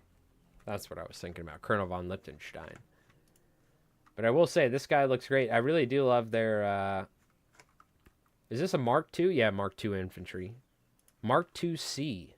So this is like a Mark II commander unit or a Mark II command unit or something. And then Birdie, which... The fact that he has a mouse on his shoulder, I mean, kind of says it all. We have to get this miniature, whether I get it or Rev, so... And I believe you can use this with the Americans as well. So this is going to be cool because we could use this... Somebody said it in chat. I don't know if that's the case. We read this whole thing, but... So if that is the case and you can use them on the American side, very cool. Very cool. He's got like extra parts because he's been collecting robot parts. That's awesome. That's a cool little feature on there. That's cool. I like that. That's a really cool miniature. Yeah, Serge. I figured out what you were saying. No worries.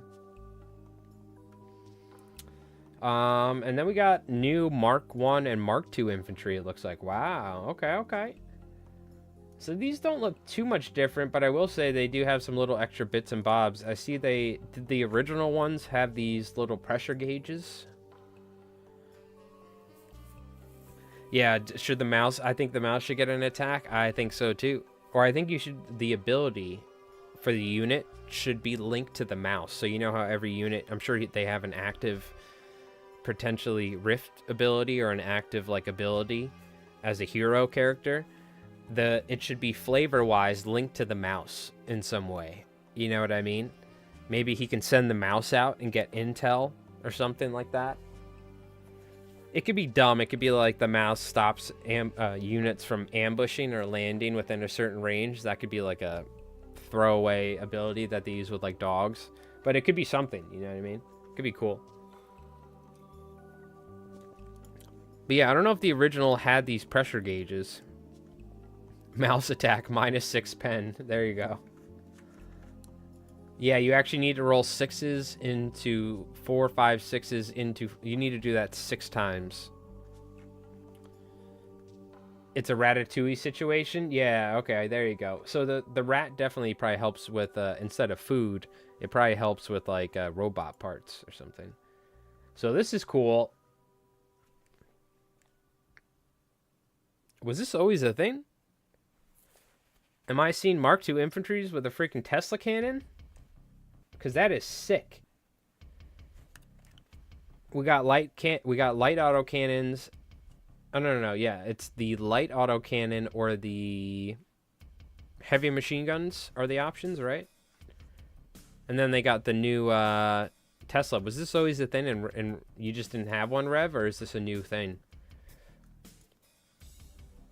This guy looks sick. Like, with this music right now, imagine you saw this guy walking through the door and you're fighting against the robots. His, like, eyes glowing red. That guy looks really cool. He's, like, super beefy. Oh, he's got a Tesla backpack. That's probably why. I guarantee you that's what it is. Yeah, he's got the Tesla pack. Goes straight into his abdomen. Tesla automation is new. Very cool. Very cool. So let's see. What did... We got Roberta Wells. And a whole bunch of... We got the Totem Core and the new walkers and the new giant mech thing. And then we got a hero. But all we got was Roberta Wells. Where's our new American units? Is that coming out probably versus the Japanese, you think? Because there's only 5 armies, right? So this is like the release of Soviet and British stuff. They're doing it like pieces by pieces, right? So do you think the next one's going to be Japanese and Americans? That's probably what it's going to be. Right? Because they've done the Germans essentially with Festoon Europa. Or in this release wave, they did mostly Germans. You know what I mean? Americans have a lot of toys as is. Yeah, but Rock Flag and Eagle. You know what I mean? Oh, wrong button. The next one confirmed is already Yanks versus Japan. Yeah, that's what I figured. Maybe like Marine type stuff or something. B for Birdie is starting to feel like the unofficial mascot of K47. Really? It is a lovable looking character, I will say. It does fit the vibe. Right? Because, I mean, like, Slammer Samuels is cool, Roberto Wells is cool, and Drugov's cool. But this has the charm to it. So I can see what you're saying. Who was the one that was Gurza, the one that did the meme with, did you, I'm assuming you actually posted it in Mordian's Discord, because I saw Mordian did a post and it had, like, thousands of likes on it with the Calgar's head on the B for Birdie. Gerza came in here and was like, oh, post this in Mordian's Discord. I'm like, I'm not in his Discord, so I sent it to Rev. I think Rev posted it because I saw Mordian post it. Or somebody did it. Was an article? Yeah, we should take a look at the article because it shows. I saw it in the email. Yeah, they teased the Japanese minis. What's going on, Valor? And how's it going, Boot? What is it? Community? Yeah, here we go. Oh, wait. Changelog. Ah. This is way more easy to see. Okay, so they just retitled these. Close assault, medium support instead of assault. Okay. Special rule clarified so that the command vehicle may not make use of the conjunction to snap 2 ability for Brits. Okay, we missed that. Grenadiers added only human. Yeah. Automated carrier added rule updated to the automated carrier can never be pinned. Okay, that's interesting. Instantly, automatically passes morale check. No changes to Soviets. Empire Japan, yep, only human they got in the Shiburu Rifle Squad. Oh, battle frame anti-tank team requisition points decreased to 110. That's cool. They got a buff there and there. This is not that this is much of a buff here. The Inigo medium battle walker light rocket system option decreased minus 40 points. Very cool.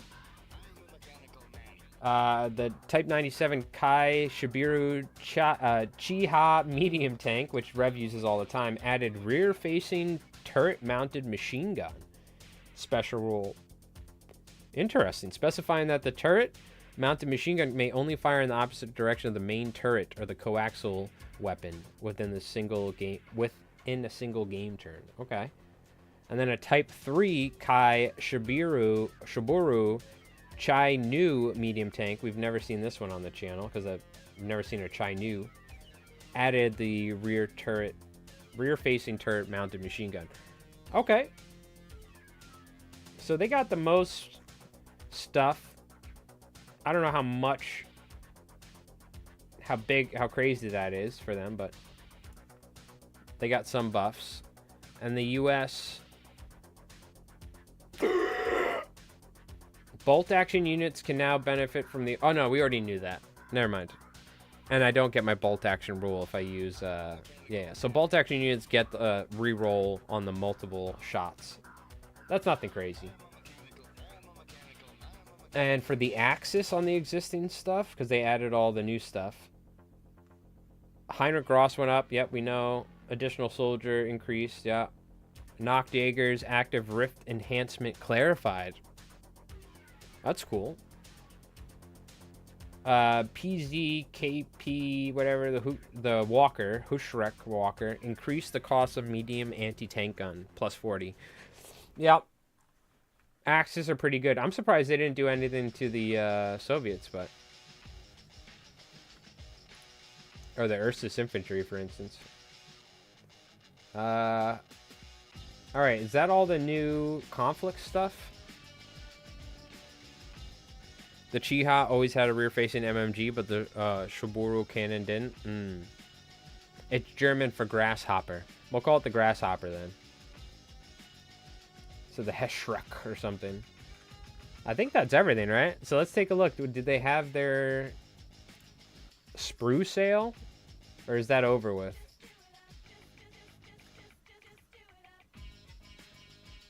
Oh, Africa core. Well, well, well. Look, that guy's got like buck teeth. I love it. We are all wearing shorts. It's quite hot out here in the desert.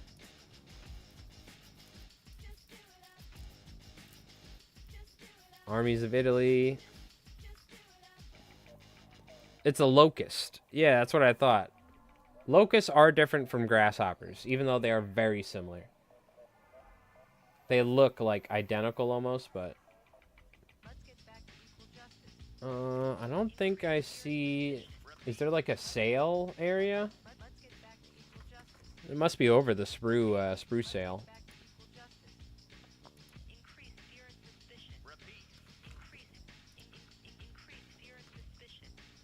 What's the new bolt action? Do they show the new release or... Panzer leader? Oh, they have the Italians. Para Kadushi or Para Sadushi? I don't know how to say it, dude.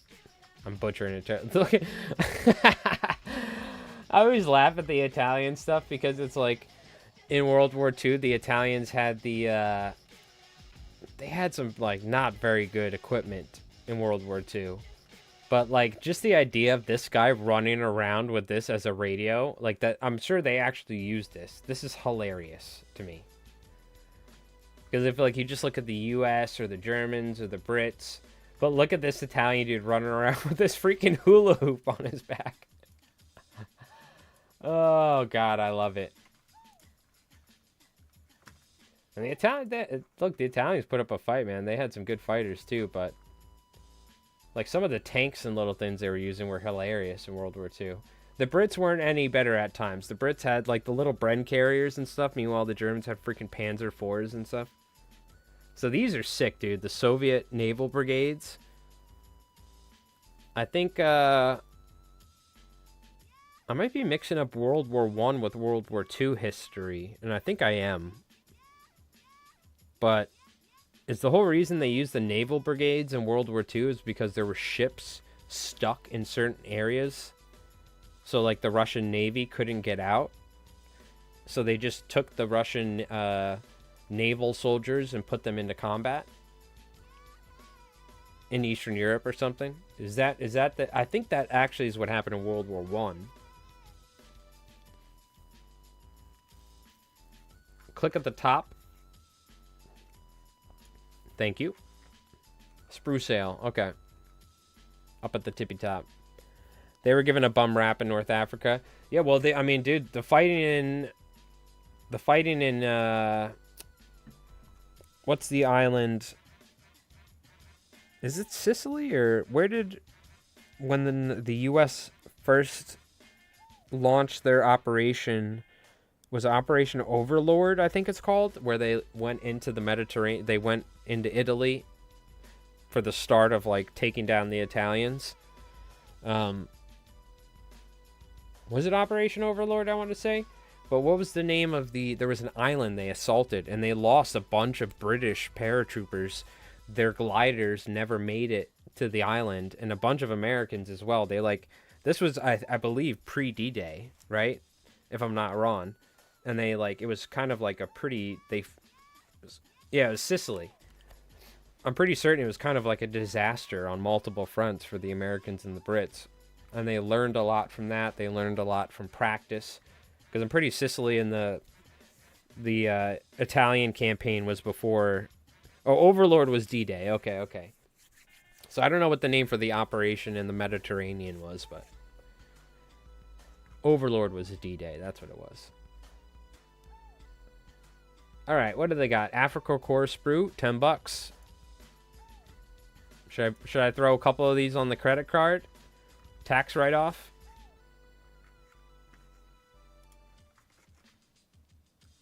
They got Black Sea Sprues. Ooh. Don't you have Black Seas, Rev? With the small pirate ships?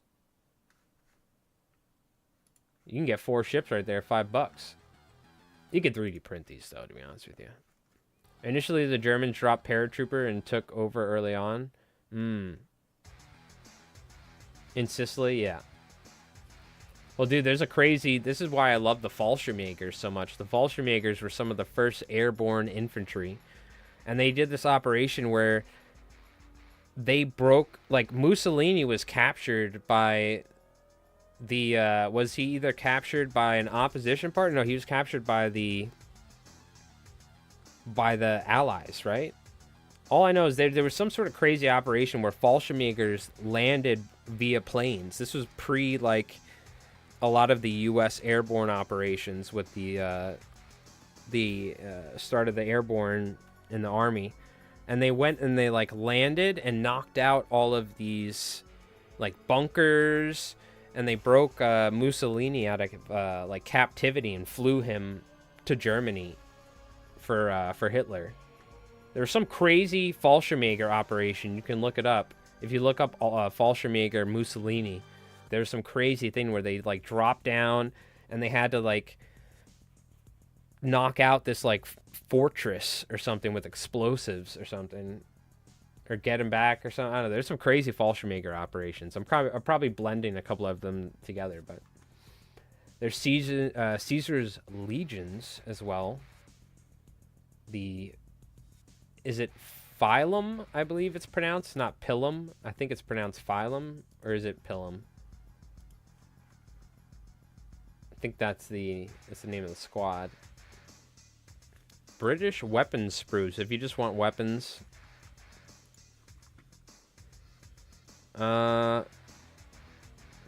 Type 97 frames only. What does that mean? Frames only.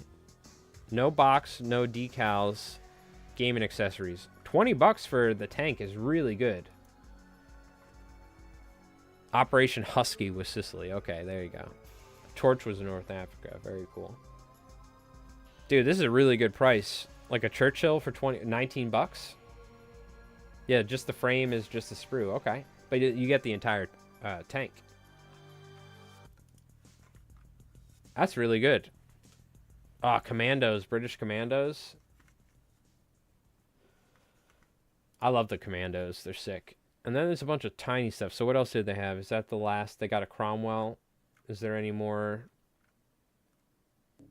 The Flak 88.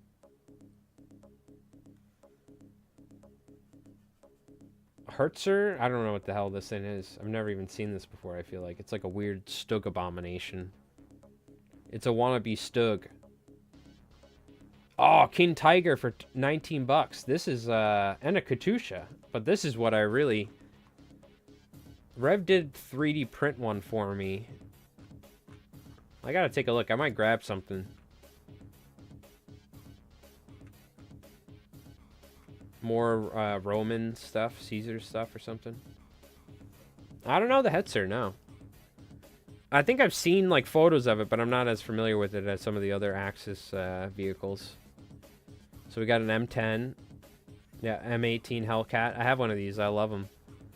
Ooh, there's a real Greyhound. That's tempting because that I use those in Konflikt. But I'm using 3D printed ones. The trucks are good to get. Yeah, the tanks do come out nice on the 3D. But it's also a matter of, like, for instance, if I want the real Stug, I love Stugs. And the one you 3D printed for me kind of looks like crap near the bottom. Like, you can see where the trees were. This is my favorite Axis vehicle of all time, or like German tank of all time. The Stug. This is a Stug 4, right? I guess it gives you the options for the 3 or the 4, probably.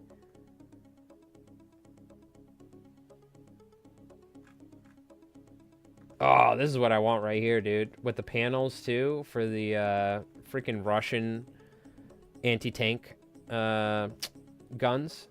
Are they good size proxy? I'll show you right now. What do you want to... What's a good thing that you could see Warhammer-wise proxy? What would be a good thing? You want to see an Impulsor? Impulsors are way bigger. I guess you would need guard vehicles. I don't have any guard vehicles. But, I mean, they're fairly... Now with the new 40K stuff, you should 100% be buying bolt-action vehicles. I saw what Mordian's been posting, and all the all the yeah, I would say a Dorn is bigger than a Sherman, for instance. I'll show you a Sherman. I would say like the smaller, what's the name of the smaller tanks? The Lehman Russes or something?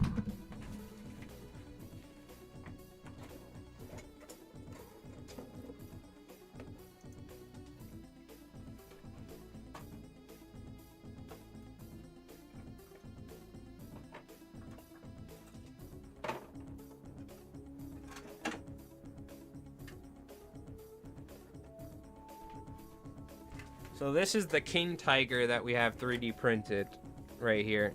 Oh, still have this up. This is the King Tiger that we have 3D printed right here. Came out very well, by the way. This is because it was also in multiple pieces, I think, but beautifully printed. And this is the official Warlord Sherman chassis. But I'll show you just for instance, how about I get like a Space Marine so you can kind of see. Yeah, Lehman Russ is still too big. Yeah, these tanks are 1/56.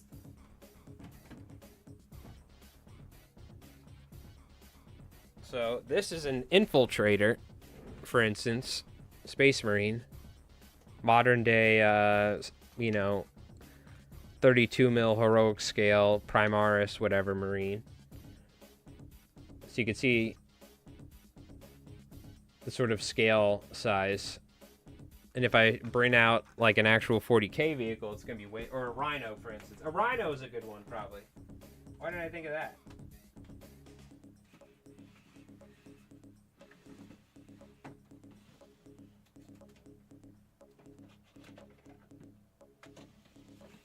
Yeah, Rhino's pretty decent sized. Here's my Emperor's Children Rhino. You can kit bash this for orcs. I don't know what the, like, if you wanted to make an orc truck or something like that, you could totally use some of the larger bolt action trucks, I bet you, if you wanted to make a cool orc. I almost have 100% seen orc vehicles made from, like, bolt action stuff before, but one thing you're not thinking about is you can just glue stuff onto it, right? To where it, you can add the width, because I actually have a whole orc army where I made, you guys want to check this out. Is it going to be a pain in the ass to get this?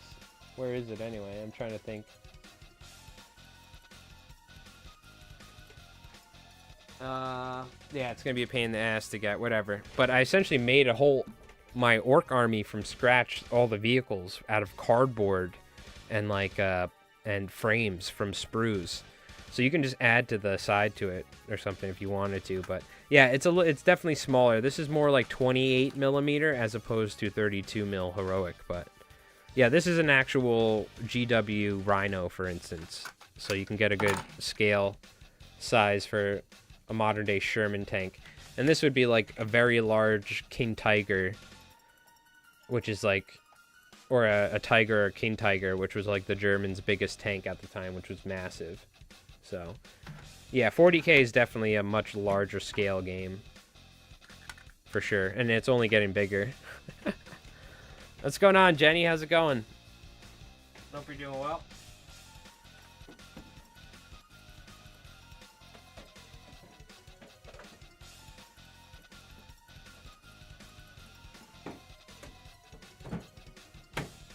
Alright. I tell you what, I do... You know, it's been a while since I've looked at my Emperor's Children or my Blood Angels. They are sick-ass miniatures.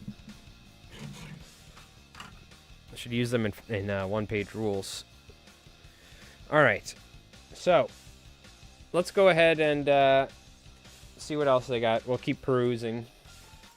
I do need to go eat some dinner here, so we're going to wrap things up soon. But that being said, I do want to check through everything. So they got Tigers. They got T-34s.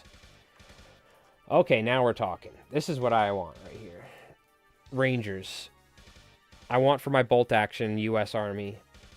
I want Rangers to lead the way, because that's sick.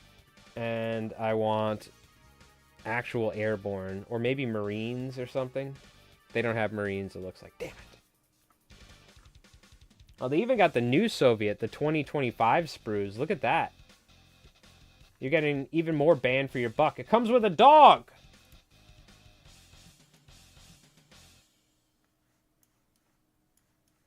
Look at that. Where's my cool American sprue with my dogs for my Rangers? Bullshit. Well, then again, we weren't strapping explosives to the dogs as well. In my defense, it's stupid o'clock. I should probably go to sleep. Well, it's getting late for me, but I'm going to drop you a follow. Well, hey, thank you, Nightly Savage. Appreciate it. We stream Friday nights. We stream fly tying or fly fishing related stuff. We do some fishing coming up soon, where we stream some fishing. And then, because it's the season. And then Saturdays we do miniature related stuff, so. Or music in the future. We'll see.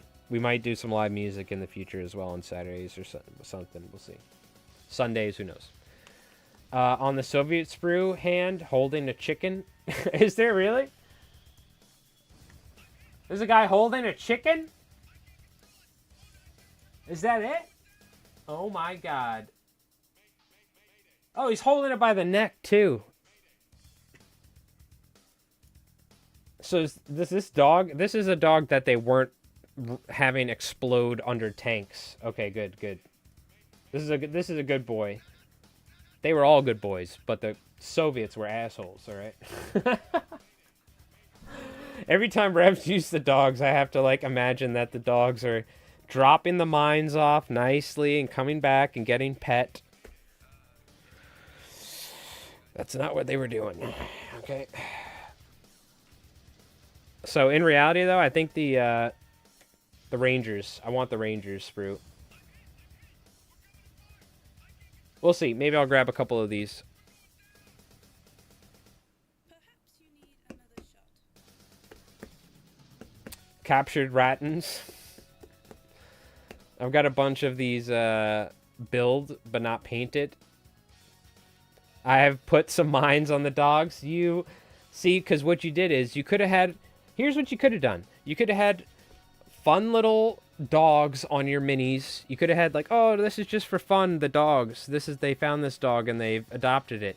But instead, you're meta miniature building and you're like, I can get another dog squad if I put mines on these dogs. Shame on you, sir. Shame on you.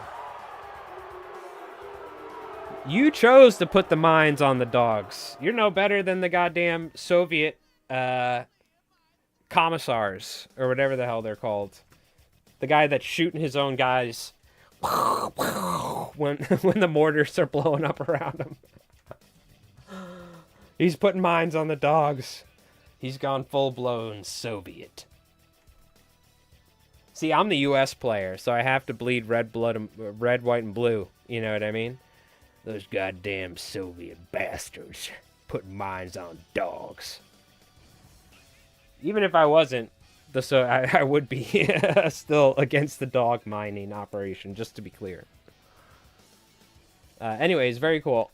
So that's what they got for the sprues. I think this is what sticks out the most to me. I could print them, but I want real deal Ranger miniatures.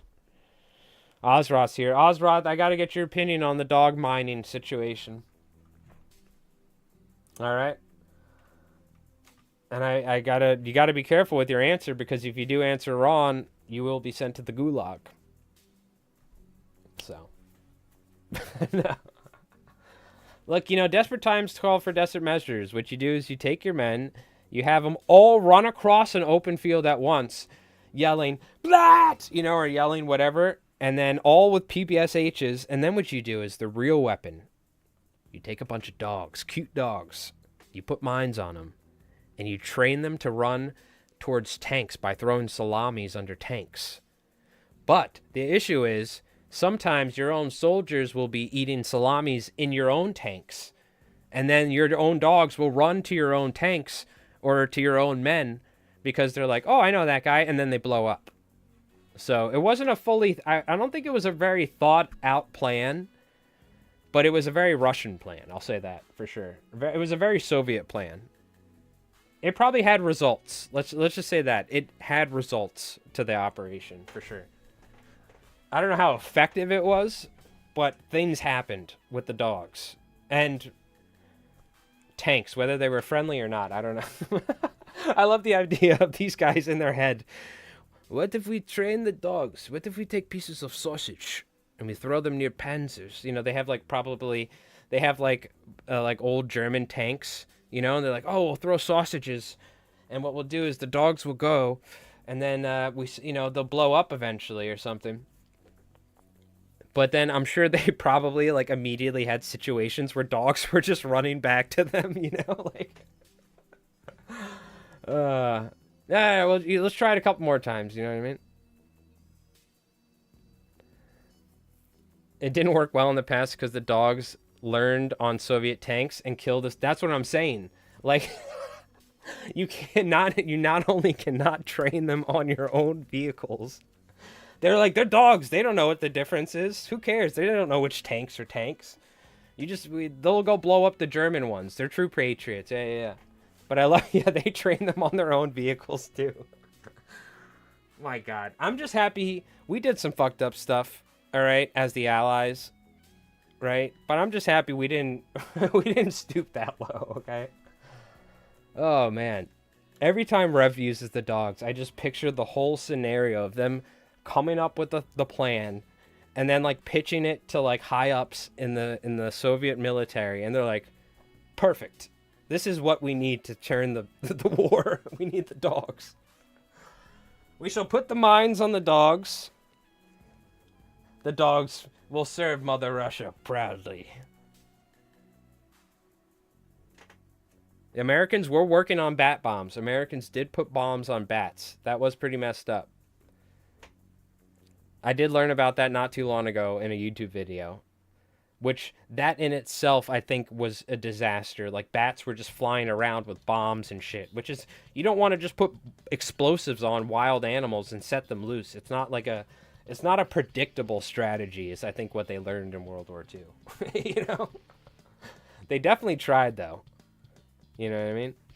They were with the Allies. I'm sorry. I'm thinking about post-World War II, where General Patton says that Russia or the Soviets were the biggest threat to society and not the Germans. I'm thinking about the Cold War. Sorry, it's ingrained in me.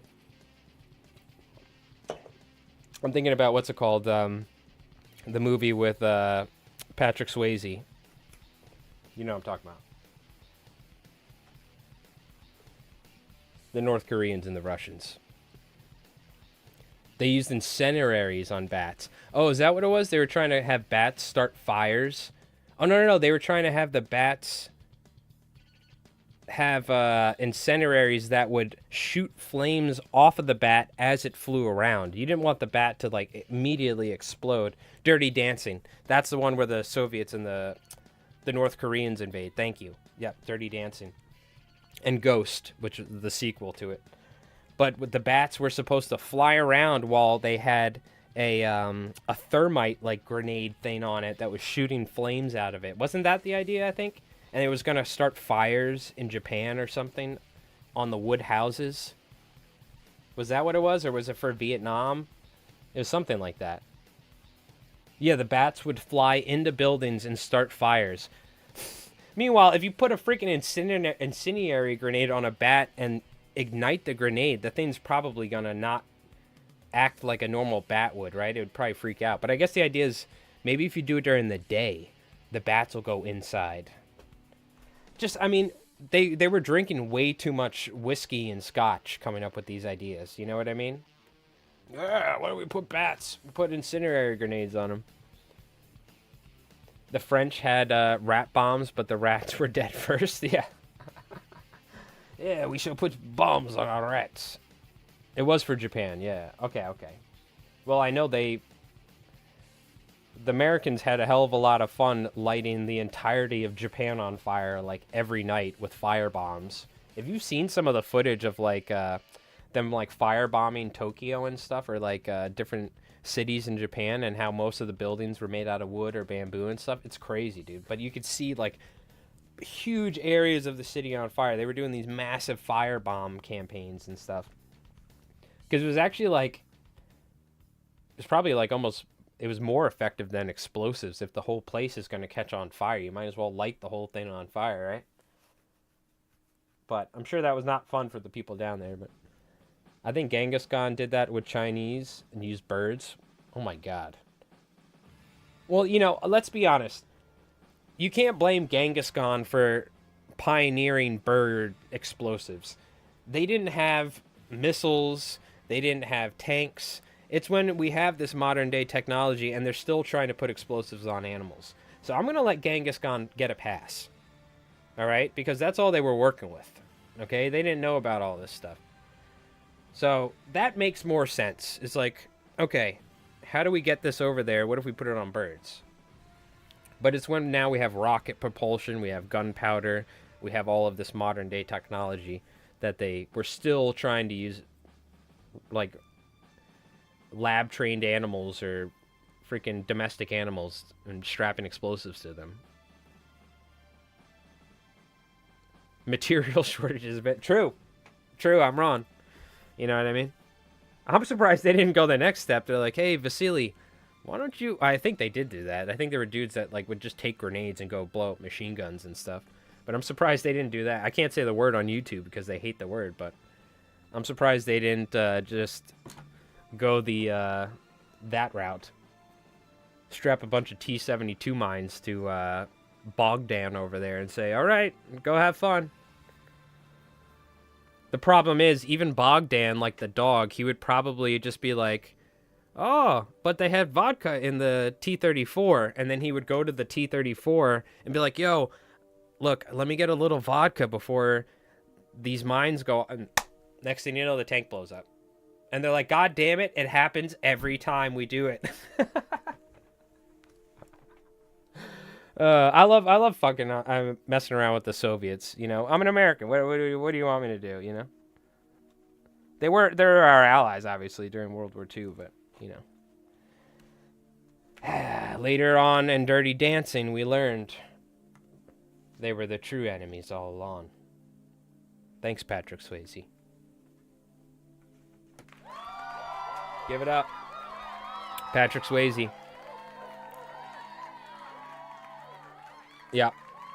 Anyways, that being said, you do need to give respect to the Soviets fighting in World War II. They did a hell of a lot of the hard work in certain campaigns and whatnot. So,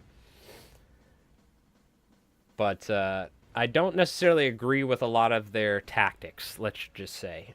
I think being a normal Soviet infantryman was probably not a lot of fun. Maybe fun for a little bit. You know what I mean? Running through the field with all your boys with the PPSHs. Ah! But after maybe like the third or fourth time of doing it and being the last dude in the squad, you're like looking around like, can I sit this one out? And then your commissar comes up and blasts you away or something.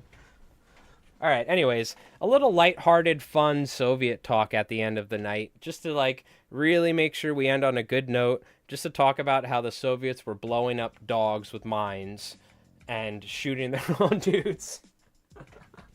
But hey, they did help us out, so big ups. But just a little lighthearted Soviet talk at the end of the stream, just to really end on a nice palate cleanser of the conflict talk, you know what I mean? So, that being said, I wouldn't have it any other way. I love seeing those dogs on the table. I love seeing those goofy Soviet, that one goofy Soviet miniature. Like, I hope you got that miniature, Rev. And I hope that should be the freaking platoon commander. Like, I remember Morty and they were talking about that one goofy dude. You know what I mean? How many cheap tanks are you getting? Well, I gotta pay my bills first for the month, but maybe a tank, maybe a truck or something like Rev was saying. But really, I'm kind of leaning towards 2 sprues of Rangers, so I can have like either one 12-man, right? Or I guess it would be a 10-man, or like 2 5-mans for Rangers for bolt action, is what I'm thinking. Yeah, they're full kits, Jenny. There's a sprue sale. So you can get a full T-34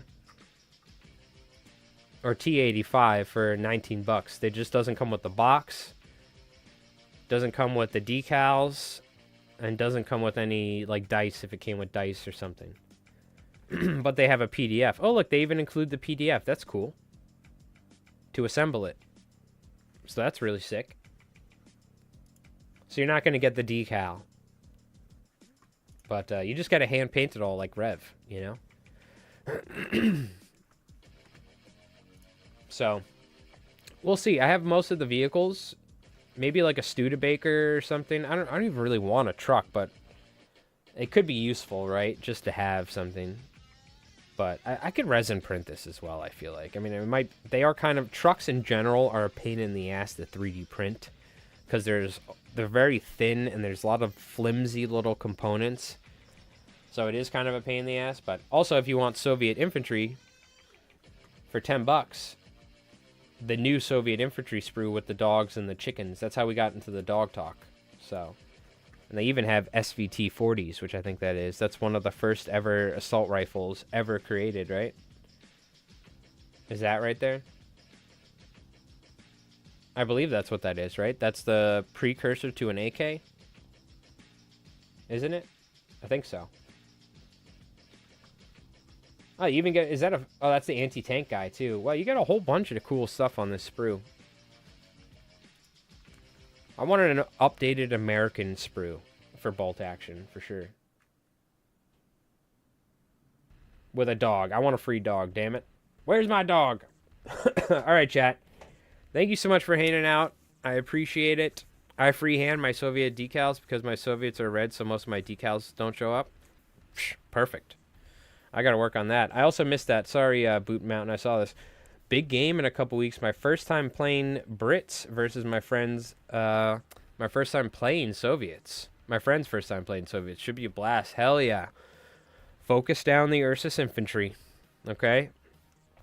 Rely on your automated dudes. Let the machine guns and autocannons fire away. And don't forget, you get to go first. Not on the first turn. I think it's the second turn on. I think it's the second turn it starts. You can choose. I'm pulling my dice out of the bag this turn first. I'm going first. And what you should do is you should snap 2. Because I never snap 2 in bolt action. I mean, in conflict. But, yeah, don't forget that. That is something, that's one of the, like, every time we play Brits, I'm like, oh my god, I forgot you can do that, and it's so cool that you can choose to go first. That's a SVT-40, but it's neither an assault rifle nor the first. It was, however, mass-produced. I thought it was a precursor to the I thought they had an automatic version of like an SV40 later on that they took and what's the Kalashnikov's guy's first name? I forgot his first name, but he took inspiration from it. Maybe I'm wrong. I don't know. Who knows? Anyways, chat. You can also make your own decals. Very easy to do. Really? I'm not familiar with that. Yes, so you know how it goes, dude. If you kill the unit of bears, you say, I killed the bears, I win. Whatever happens after that, you're good. You know what I mean? Oh, the SVT was always automatic, was it? Oh, okay, interesting. I haven't played a World War II game in a long time on Xbox or something, like a Call of Duty. But that's where I'm remembering most of this stuff from. I did watch something on the AK, though, in Kalashnikov. And is it something with a G or something? But anyways. It wasn't... Oh, it was Mikhail. It wasn't Michael. It was Mikhail...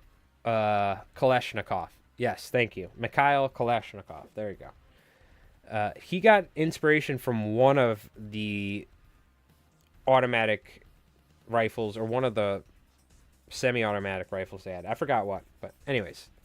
Chat, thank you so much for hanging out. I hope you folks have an awesome night. Have an awesome weekend, too.